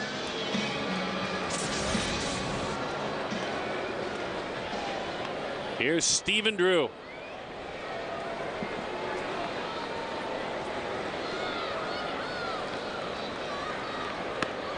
Nice pitch there. Flip that breaking ball in there for a strike.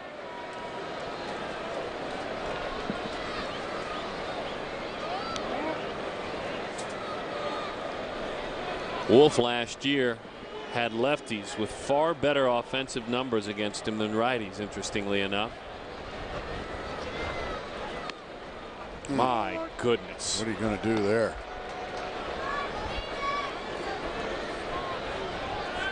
Oh, 0-2. The lefties hit 282 last year. Righties hit 259. Higher on base percentage, higher slugging percentage last year for lefties than righties. It's a tall task, though, for Steven. He'll hang around. All right, some of you are weighing in and voting for the chocolate bunny. You know, jelly beans not getting any love. My kids love the jelly beans. People forget how tasty 93 jelly beans can be. The 0-2. Fly ball left field. Had him chasing that fastball up. Is there room? There is not. But Manny comes and visits. And then he'll head back.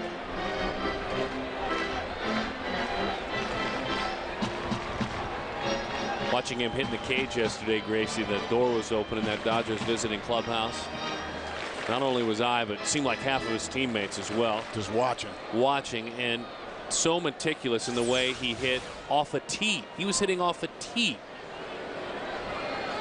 Well, people don't realize what a hard worker he is. Well, that was a tough pitch just off the plate. Stephen Drew somehow, some way was able to lay off of it. He would go through a routine, Manny would, where ball would be on the tee, lift his leg, and then stand still for a good 3-4 seconds, then swing. Just working on his balance. And that's what hitting is. Steven, right field. And there to make the play is Andre Ethier. 13 in a row. Hungry like the wolf.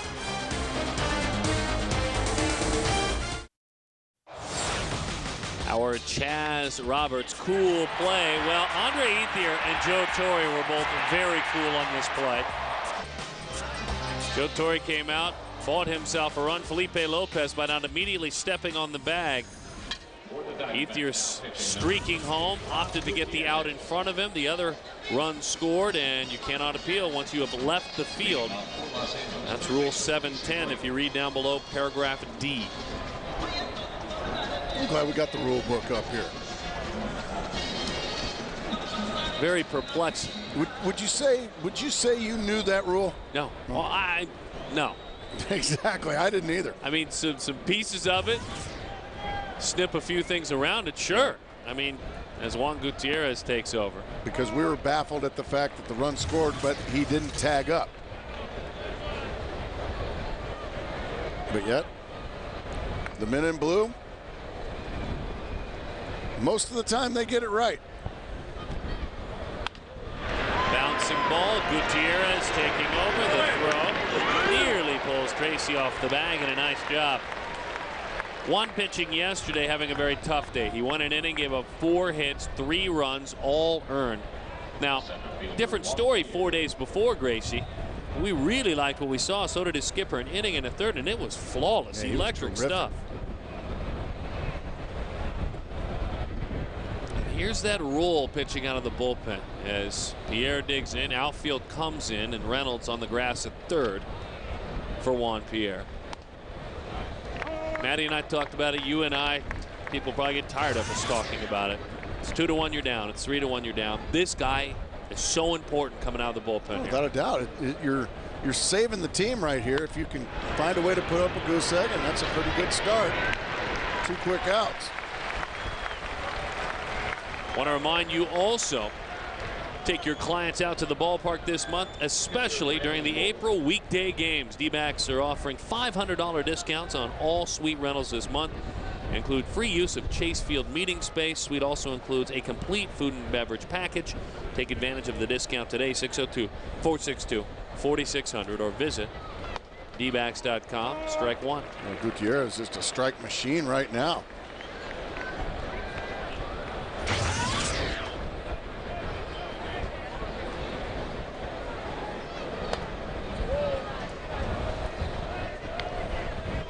Oh, thank you. We appreciate it. Thank you very much. Big league. Too kind. Well, we need a big league comeback. That's what we need here, Darren Sutton. Yes. I mean, if we're going to be big league, we need to talk about some wins and some RBIs and defensive plays. That's the only way we become big league. So come on, perk up a little bit. Popped up. Connor Jackson. Hangs in there, hangs on to the ball, fights through a hometown fan, and now another one has a souvenir. Gutierrez with a quick inning. It's time to kick the bat rack for the Diamondbacks.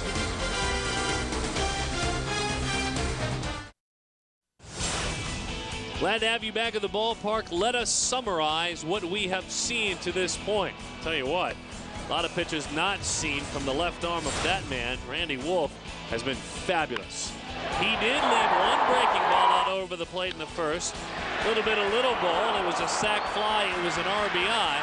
And the Diamondbacks earned their lone run. Then Ethier on what should have been a double play raced home. Lopez opted not to step on the bag. He tagged Juan Pierre. Ethier had streaked home without appealing the run scoring. While off the field, the run counted. Joe Torre, kudos to him for earning that one. And then a base hit and an RBI. That's really all the offense. So Randy Wolf, and what else do you say, Mark Grace? 13 in a row retired. Well, he's just done it all kinds of ways. He's thrown a lot of strikes, changed speeds, hitting some corners, and he's also catching the Diamondbacks on a day when, well, right now they just haven't put very good swings on the baseball. Well, the second consecutive day, let it be known. 2-1 the score. Gutierrez. Bob Melvin was talking on Friday that Gutierrez is going to get some more important assignments. Well, I think he's earned it, and there's some guys right now that are struggling out in the bullpen. So Gutierrez has made this ball club as a quote-unquote long man, but he's going to get some more important innings.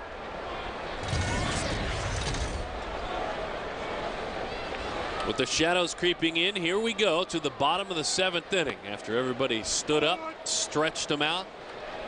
And the first pitch is strike one to Connor Jackson.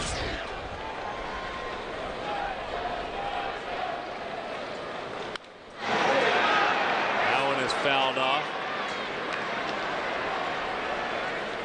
And the teaching continues.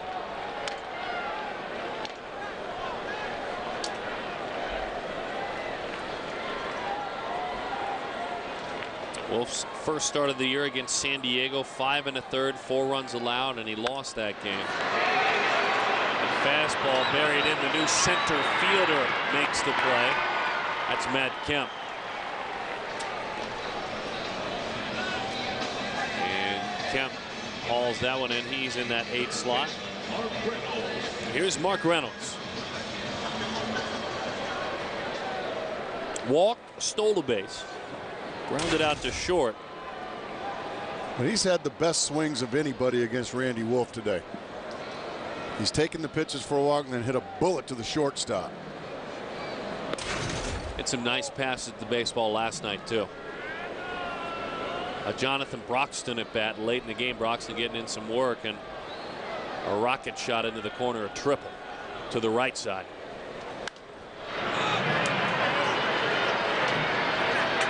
Into the seats it goes. Don't forget, get tickets to sit in the new all-you-can-eat section at Chase Field. Oh yeah. Tickets start at just $30 and include an inside diamond level seat plus all your favorite ballpark food. Get unlimited hot dogs and Pepsi and popcorn and chips. Get tickets today by calling 602-514-8400. All you can eat.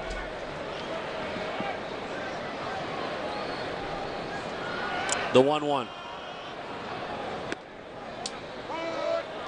That ball looked like it might have dipped a little low, but it was a good change up there. Larry Vanover said it got the bottom of Reynolds' kneecaps, and I think he might have been slightly mistaken. It looked like it might have been a little low. Oh dear. Boy, he's just carving the D-backs up. That high fastball we spoke of. Right fielder, Eric Burns.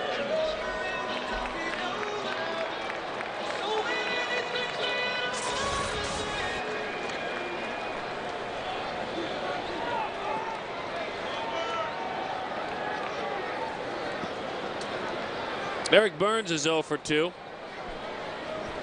1 for 12 to start the year.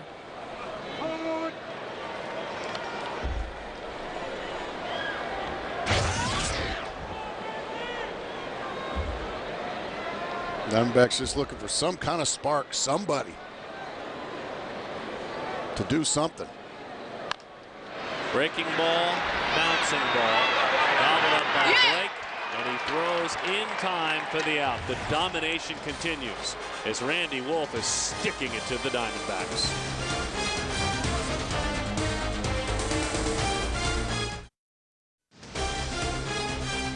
Fox Sports Arizona presents D-backs baseball, brought to you by Southwest Airlines. Low fares, no hidden fees. Put your feet up, grab a beverage, and enjoy the rest of this ball game. And let's hope, no matter the color of your beverage, that your smile will be white as the Diamondbacks find a way to get something going offensively. Trying to get some sun in on a day like today. Well, the warm weather is just around the corner, Mr. Sutton. Warm or hot? Hot. Okay. This is comfy. Yeah, this is gorgeous. Tony Pena, fastball high.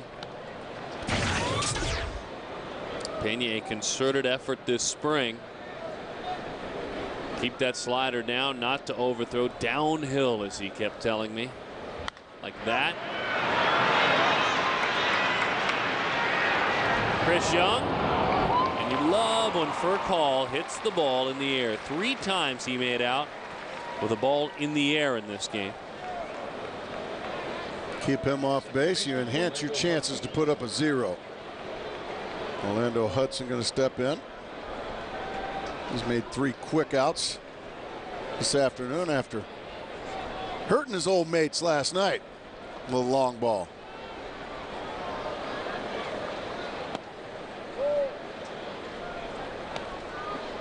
One and 0 the count.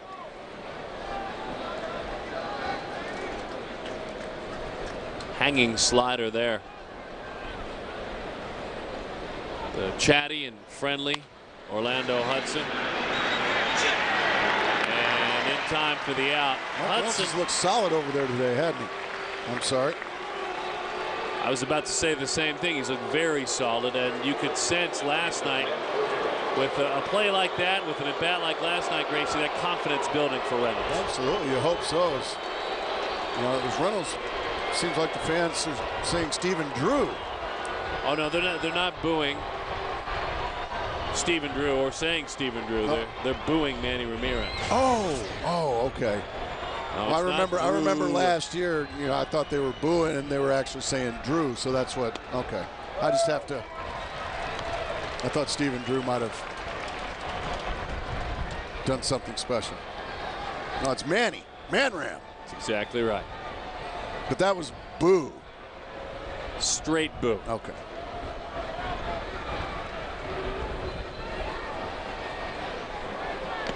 As that one dives down.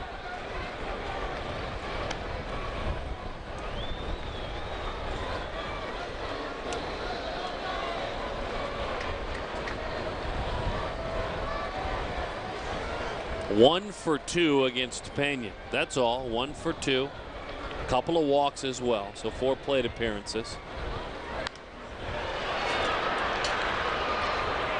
And the count is 1-2. Now, there was a moment last year, similar arm and ability.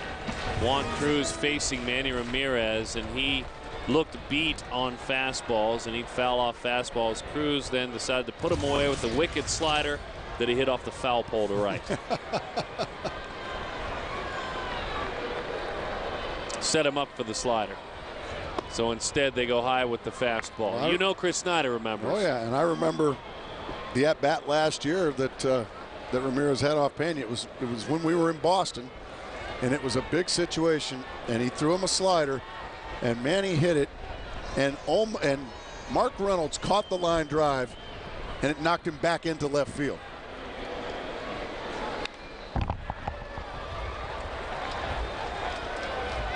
Clearly, I will never forget that either. A rocket shot. I mean, somehow, some way, Mark Reynolds caught that blur. Because if he didn't, it would have killed him. 2-2 the count. Is he still looking for that slider? Is he sitting on a slider? He's not getting it. Snyder calls for another fastball. It's high. 3-2 the count.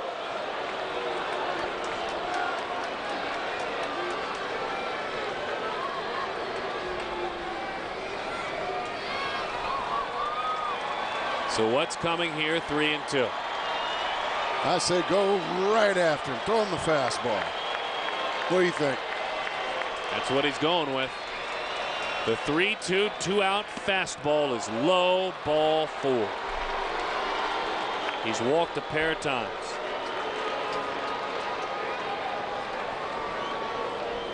First baseman James. And now a tough left-hander.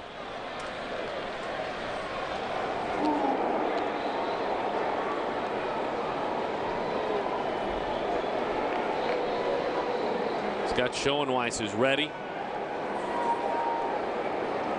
Arms crossed. Wondering if he'll get a chance to face Loney. The answer, not this time. The answer is negative.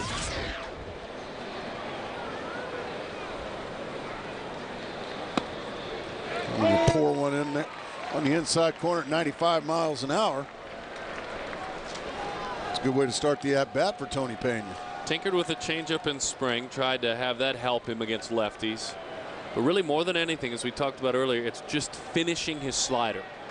Being on top, out front, not overthrowing it, letting it hover up against lefties. It's the biggest thing. Fastball, ground ball, Stephen Drew gets the Diamondbacks back in the dugout. In the bottom of the 8th, they go to work. They're down by a run at the hands of the Dodgers.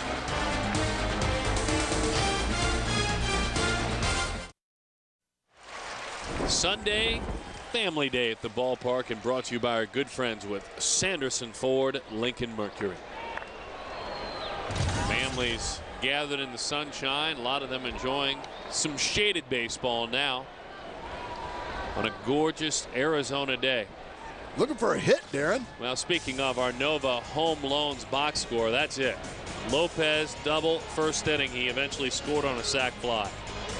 Looking hard for a hit.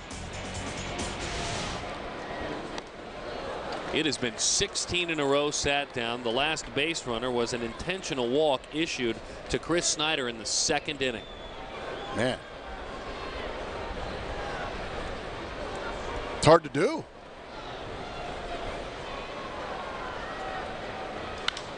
Tracy dying in left. There's a base hit.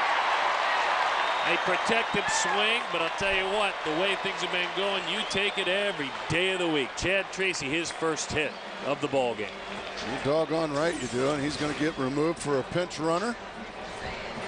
Ryan Roberts will come in for Chad Tracy, so a job well done. He'll go into the dugout and get some high fives right off the end of the bat. Going the other way with it. Nice piece of hit, and Joe Torre's going to go get his left-hander.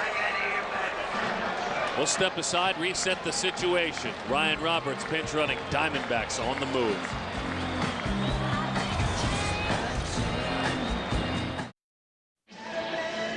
Back at the ballpark, 2-1 the score. And we have a break in the action. Don't forget, Miller Lite, what's brewing? Cardinals, Diamondbacks. Tuesday night coverage begins on Fox Sports Arizona.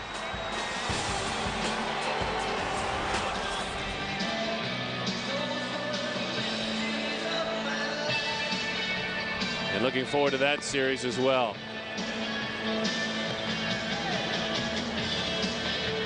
Phoenix Suns on Fox Sports Arizona tomorrow night. Now batting catcher Chris Snyder. And so we will not be televising tomorrow night. Come on out to the ballpark. Chris Snyder, Hung Chi Kuo, a tough left-handed pitcher. Hard thrower, real hard thrower. Big strikeout totals year in and year out. So it's a bunt. Trying to move the runner around. Unable to do it. Boy, he hopped off the mound and made a fine play. Pretty athletic play. You got a pinch runner with speed, and Ryan Roberts, and he still was able to get him at second base. Just turns and fires it.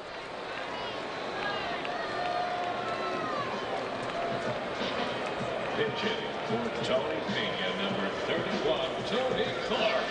Here's Tony Clark.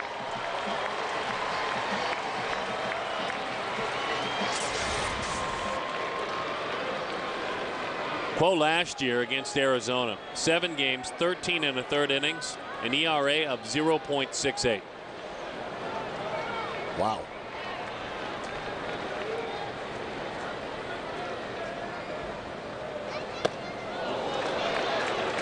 That swing was a little tardy on that high fastball.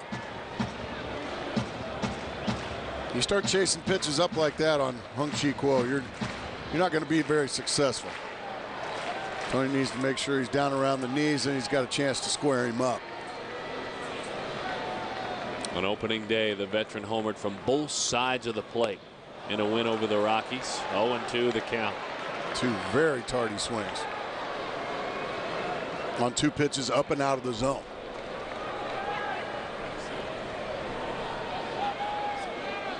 Well, he's probably got to cheat a little bit, turn it up a notch, see if he can run into one.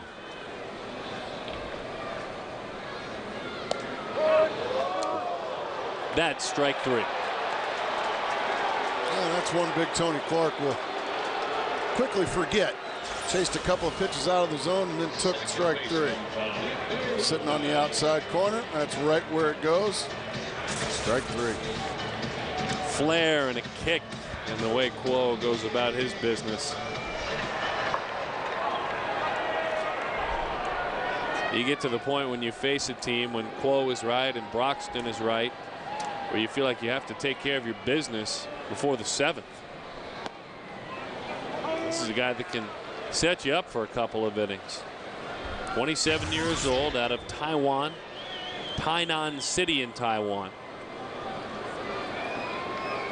Last year a 2.14 ERA. And so far 5 pitches. And they're all pretty good. 5 strikes. 6 strikes. Don't forget, by the way, browse from the largest selection of team gear. Hats, t-shirts, jerseys, collectibles. Team gear straight from the source, I should say. Visit dbacks.com/shop.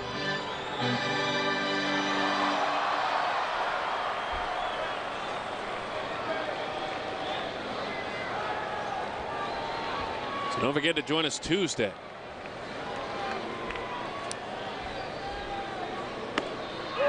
Wow. Kuo wanted it. Not sure where that was, but Felipe Lopez got a bit of a break.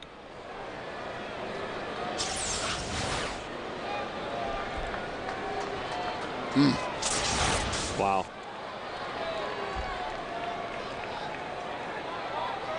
The 1-2, 2-out pitch from the left-hander is high. 2-2 the count.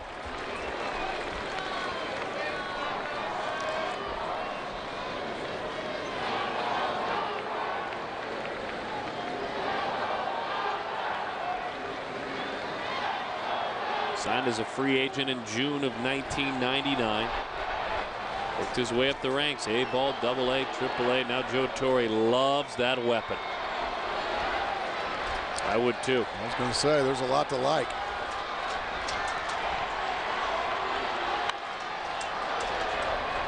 Hard breaking ball ran in on his hand, so we'll do it again. Lopez doubled, flied to left, line to right.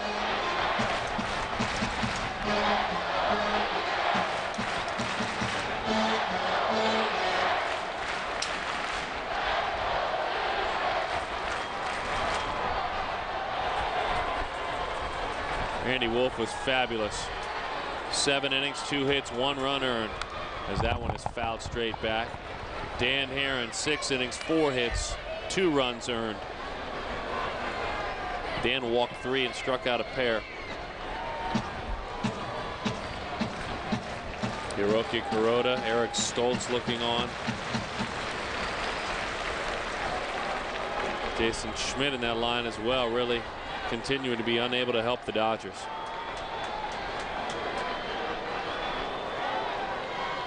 Two-two. Line foul. Into the seats it goes.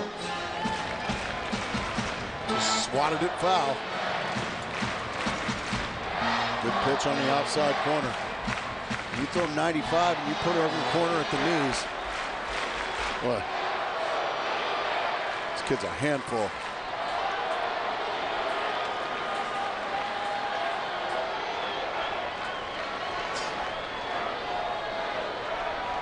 Two-two. High, 3-2 the count. Chris Young waits on deck.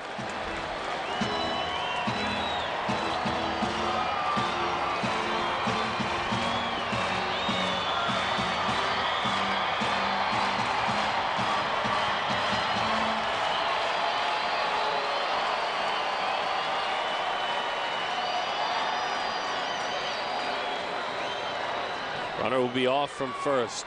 Find a gap, you tie the game. Oh, they say. We haven't seen much of this, Gracie. To bring you up to speed, I know you were on network assignment. Russell Martin, a regular in visiting the mound last year. We talked about it. He has not been doing that much in this series. Hasn't had to. He's had some well-pitched games. That was a walk in the park for the Diamondbacks game 1, and then a walk in the park for Joe and his starting pitcher Eric Stoltz in game 2, and today But Russell can pour some molasses on things. Want to get it right, though. Runner goes, ground ball, base hit, center field.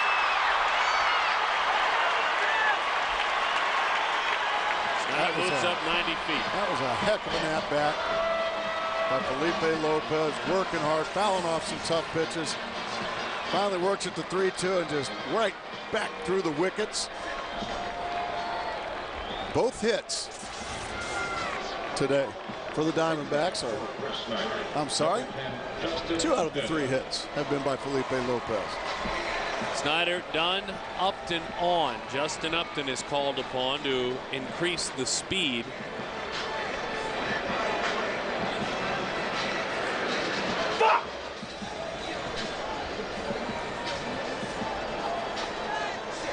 And Rick Honeycutt visits the mound just to talk a little bit about Young and the base running exploits of Justin Upton.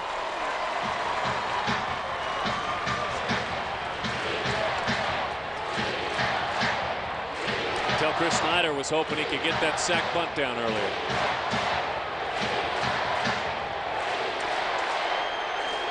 Nothing wrong with that kind of passion. Love the dugout mics.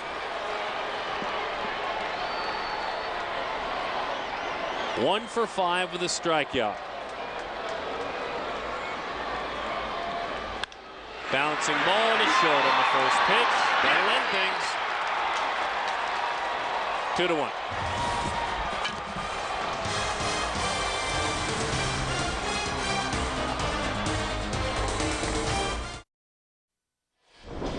A family day, and it's brought to you by our good friends with Sanderson Ford, D-backs baseball.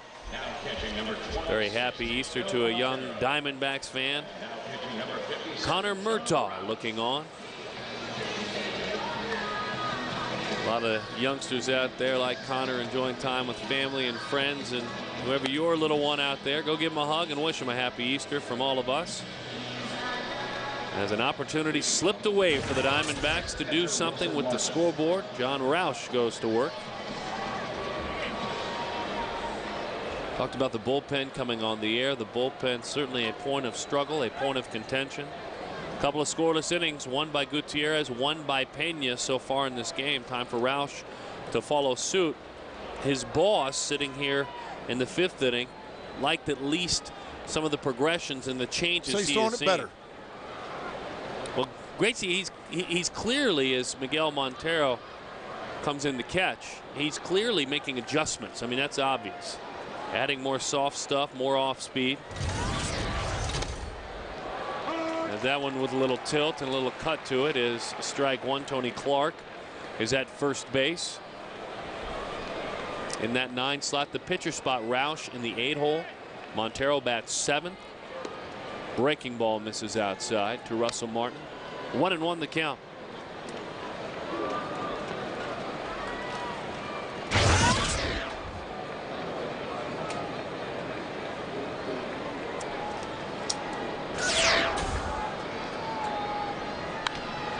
Fly ball, long run, a trio of Diamondbacks. Big TC trying to get there. Look out, big fella. Oh, Russell, here you go. That big old body started leaning forward, and I was getting a little worried.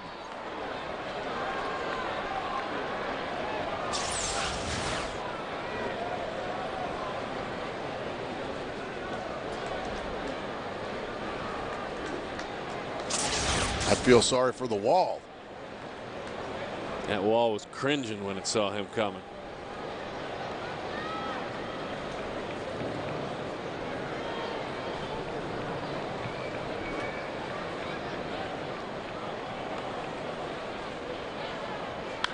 Line drive, right field, base hit. Nice easy approach, just took what he was given there. And for Martin, starting the season 3 for his first 23. That base hit feels good. Yeah, John Roush just threw a fastball right down the middle on a 1-2 pitch. He wants it away. Watch where it goes. Oh boy, right to the middle of the plate. And that's what happens when you go to the middle of the plate at this level. It's going to get whacked. And now Andre Ethier. Reynolds cut of the grass at third, cheats in a little bit. Ethier walked, flied to right, and flied to left in this game. More shadows come across the field. Only about a third of it left in sunlight. Curveball in a dandy. You don't see many curveballs out of Big John Roush, but you did there, and it was a beauty. One last chance for the Diamondbacks. It needs to be within a run. As Jonathan Broxton warms in the pen. Good fastball right in on the hands, right on the knuckles. Ethier was almost helpless on that swing.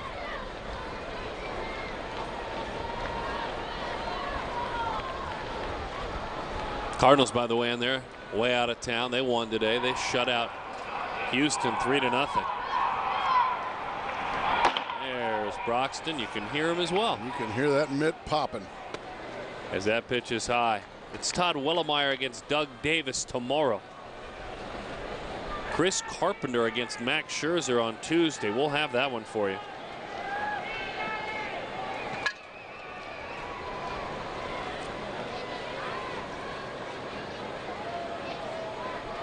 The 1-2. And then on Wednesday we'll have it for you as well. Joel Pinheiro against John Garland. Garland looked sharp the other night.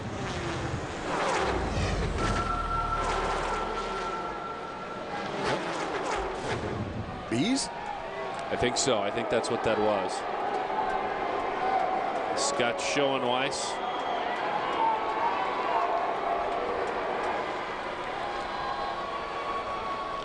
Warmed a couple of times. We've seen him warmed and ready to go with lefties hitting. Just hasn't gotten the call today. He's been up and down. He's plenty loose.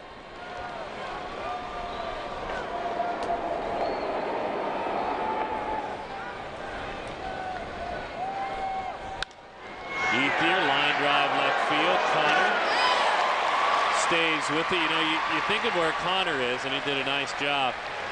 But you're in the shade. You're in the dark, if you will. You're looking into some sunlight. Oh, yeah, it's not easy seats out there right now. You're right. Look at our cameras having to adjust. Sinking line drive, looking into shadow and light. Yeah, you can see where he is looking into that sun.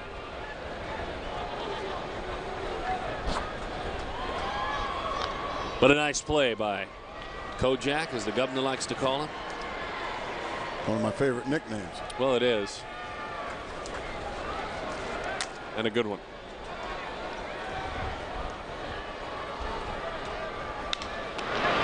Roush stays with it.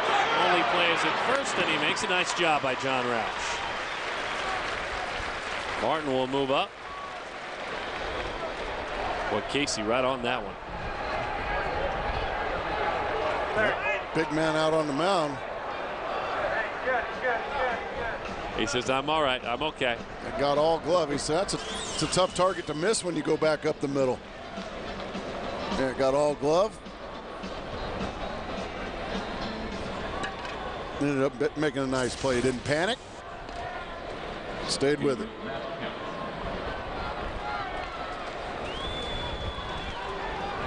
Two to 1 the score. Matt Kemp came on to play defensively for Juan Pierre. Now a dangerous hitter here late in the ball game. What a start he's off to this year. Off to a 348 clip out of the gates. He got a homer. He hit a home run in San Diego the other day. Did he ever? Against your good buddy and our good friend of show, Jake Peavy. Dead center field, the building in center field in San Diego. No one homers that far in San Diego. Nobody. I've never seen one hit that far.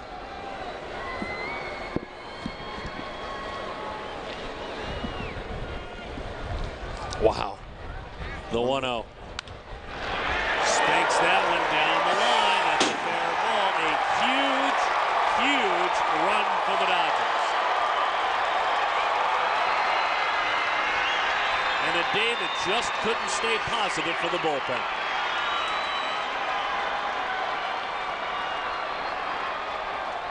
Kid can hit. He's just such an athlete, such a good player. Fastball right down the middle again. 2 pitches down the middle. 2 balls hit hard for John Roush. For Hong Chi Kuo, number 26, Doug Mankiewicz.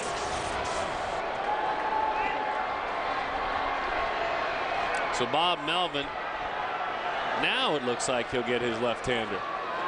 We'll step aside.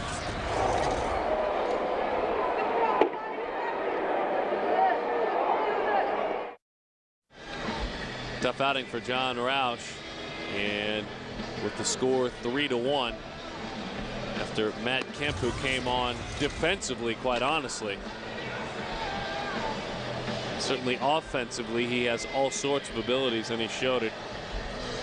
He had a pitch to handle, no doubt about it, though. It split the plate. Yeah, he got a fastball right down Broadway, belt high. For the Diamondbacks, down pitching number 6. I mean, you can't help but hit these hard, folks.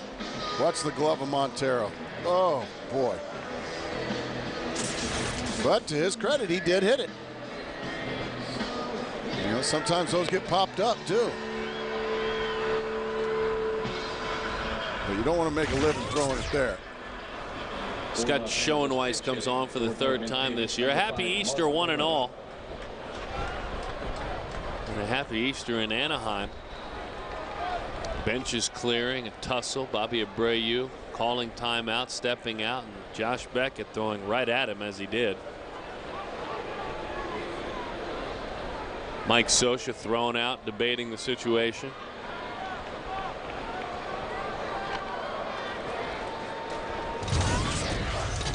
Mark Loretta, veteran, faces another veteran, Scott Schoenweiss.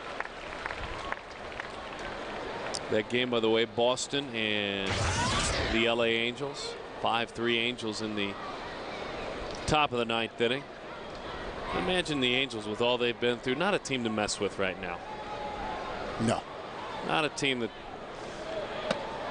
that I cast no judgment. The game is the game once the game starts, and it should be played. If there's emotions that come out and there's things that Beckett feels he needs to do, but still, that being said, that's a bunch with a hurt heart that's looking to take it out on someone, as they lost their fallen very good friend Nick Adenhart earlier this week. Fly ball right field. Schoenweiss, as they flip it around and bring in a righty, gets the big out. But the Dodgers, they get the big run. And a big fella ready to go to work in the Dodgers bullpen.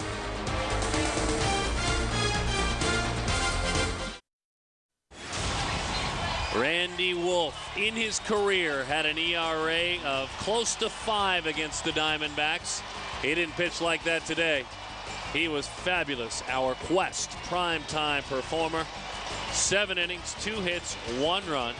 His first start, the Padres touched him up for 4 runs in 5 1/3 innings. That's a thing of the past, the way he pitched today. Well, he was terrific. Now Joe Torre is going to hand it to, well, a very large human. Big Jonathan Broxton. He is the biggest man in the world. Hard thrower, big Georgia boy. Corn-fed down there in Georgia. I don't know if they grow much corn, but they eat it. He eats it. Look at the size of that man on the mound. Goodness. Gave up a run last night to these Diamondbacks, getting some work in. Mark Reynolds got him for a triple, and Stephen Drew takes 98 at the belt, strike 1. Gas. He can get it up to triple digits, can't he? Oh. And that's how big he is. That's a real life comparison there.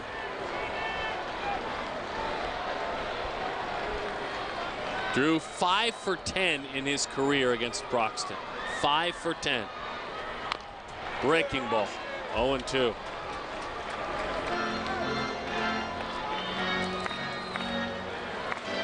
And if you think he's taller than Orlando Hudson, as we do a size by size regular comparison, I mean, he is about as big as any of them out there. Look at that. I mean, that's what you're up against when Jonathan Broxton toes the slab. The 0-2. hanging around at 98 miles an hour.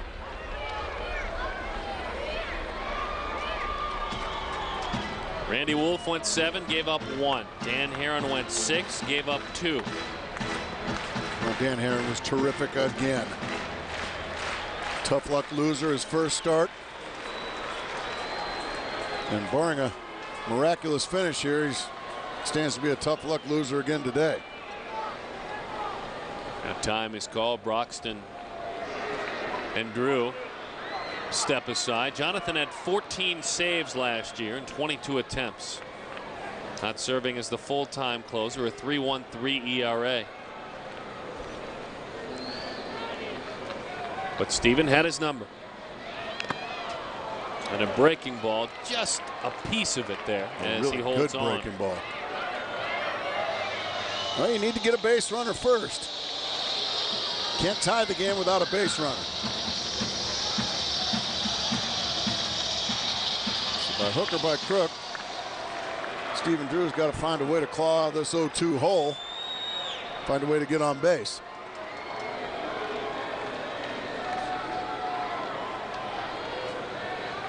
The 0-2. Stephen Drew, bouncing ball. Orlando Hudson reaches out and retires it. On defensive team for Los Angeles this inning, pitching number 51, Jonathan Broxton. Takes a swat at his teammate as he heads by. Jackson. There are times when you don't want to hear from an old teammate. Eric Burns earlier, and there another one. Let me get back to the dugout. I agree. Be buddies another time. Yeah, be buddies after the game. But not when I just made it out in the 9th inning. Here's Connor Jackson.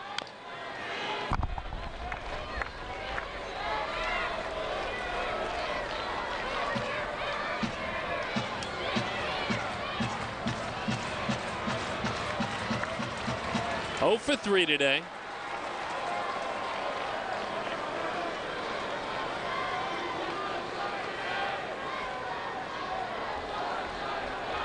We go back in the ball game to that extra run that the Dodgers scored when, as Connor hits that one on the line to center field, getting busy out there is Kemp. Boy, can he fly. And a nice play.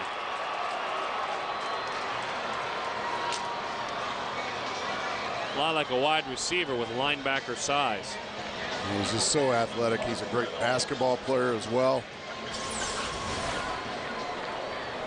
A rope off the bat of Connor Jackson, but you see Kemp just on his horse and really got to it easily.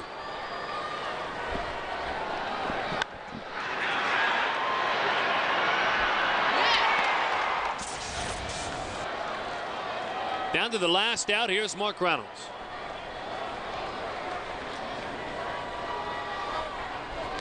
Now, last night there was an at-bat for Reynolds when Mark really worked. Certainly grinding through his last at-bat and tripled off the right field wall. And that pays off as he tries to extend this inning.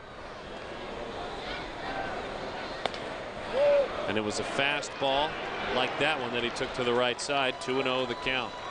Eric Burns waits on deck. And Mark's one of those guys. He likes the ball between the knees and the thighs. He doesn't like to get belly button or higher. So if he can lay off that pitch just above the belt off of Broxton, he's got a much better chance. Taken all the way. Strike one. 2 balls and 1 strike the count. Mark walked and swiped a bag in the second inning, grounded out to short and struck out.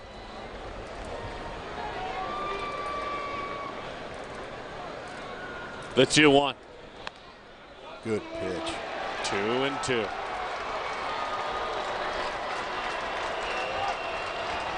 Todd Wellemeyer, Doug Davis tomorrow.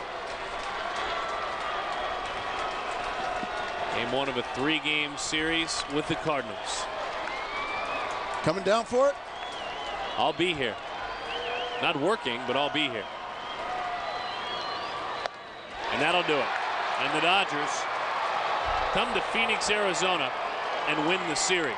The Diamondbacks, who own their home the entire month of April, 18 of their first 21 on the schedule at home, have lost their first 2 home series of the season to the Rockies and to the Dodgers. Don't forget, we'll be back with you on television on Tuesday night. What a good one. Chris Carpenter going head-to-head with Max Scherzer. We'll have also Wednesday's game for you, Joel Pinheiro against John Garland. For Jody Jackson, he's Mark Grace. My name is Darren Sutton. Have a very happy Easter, Arizona.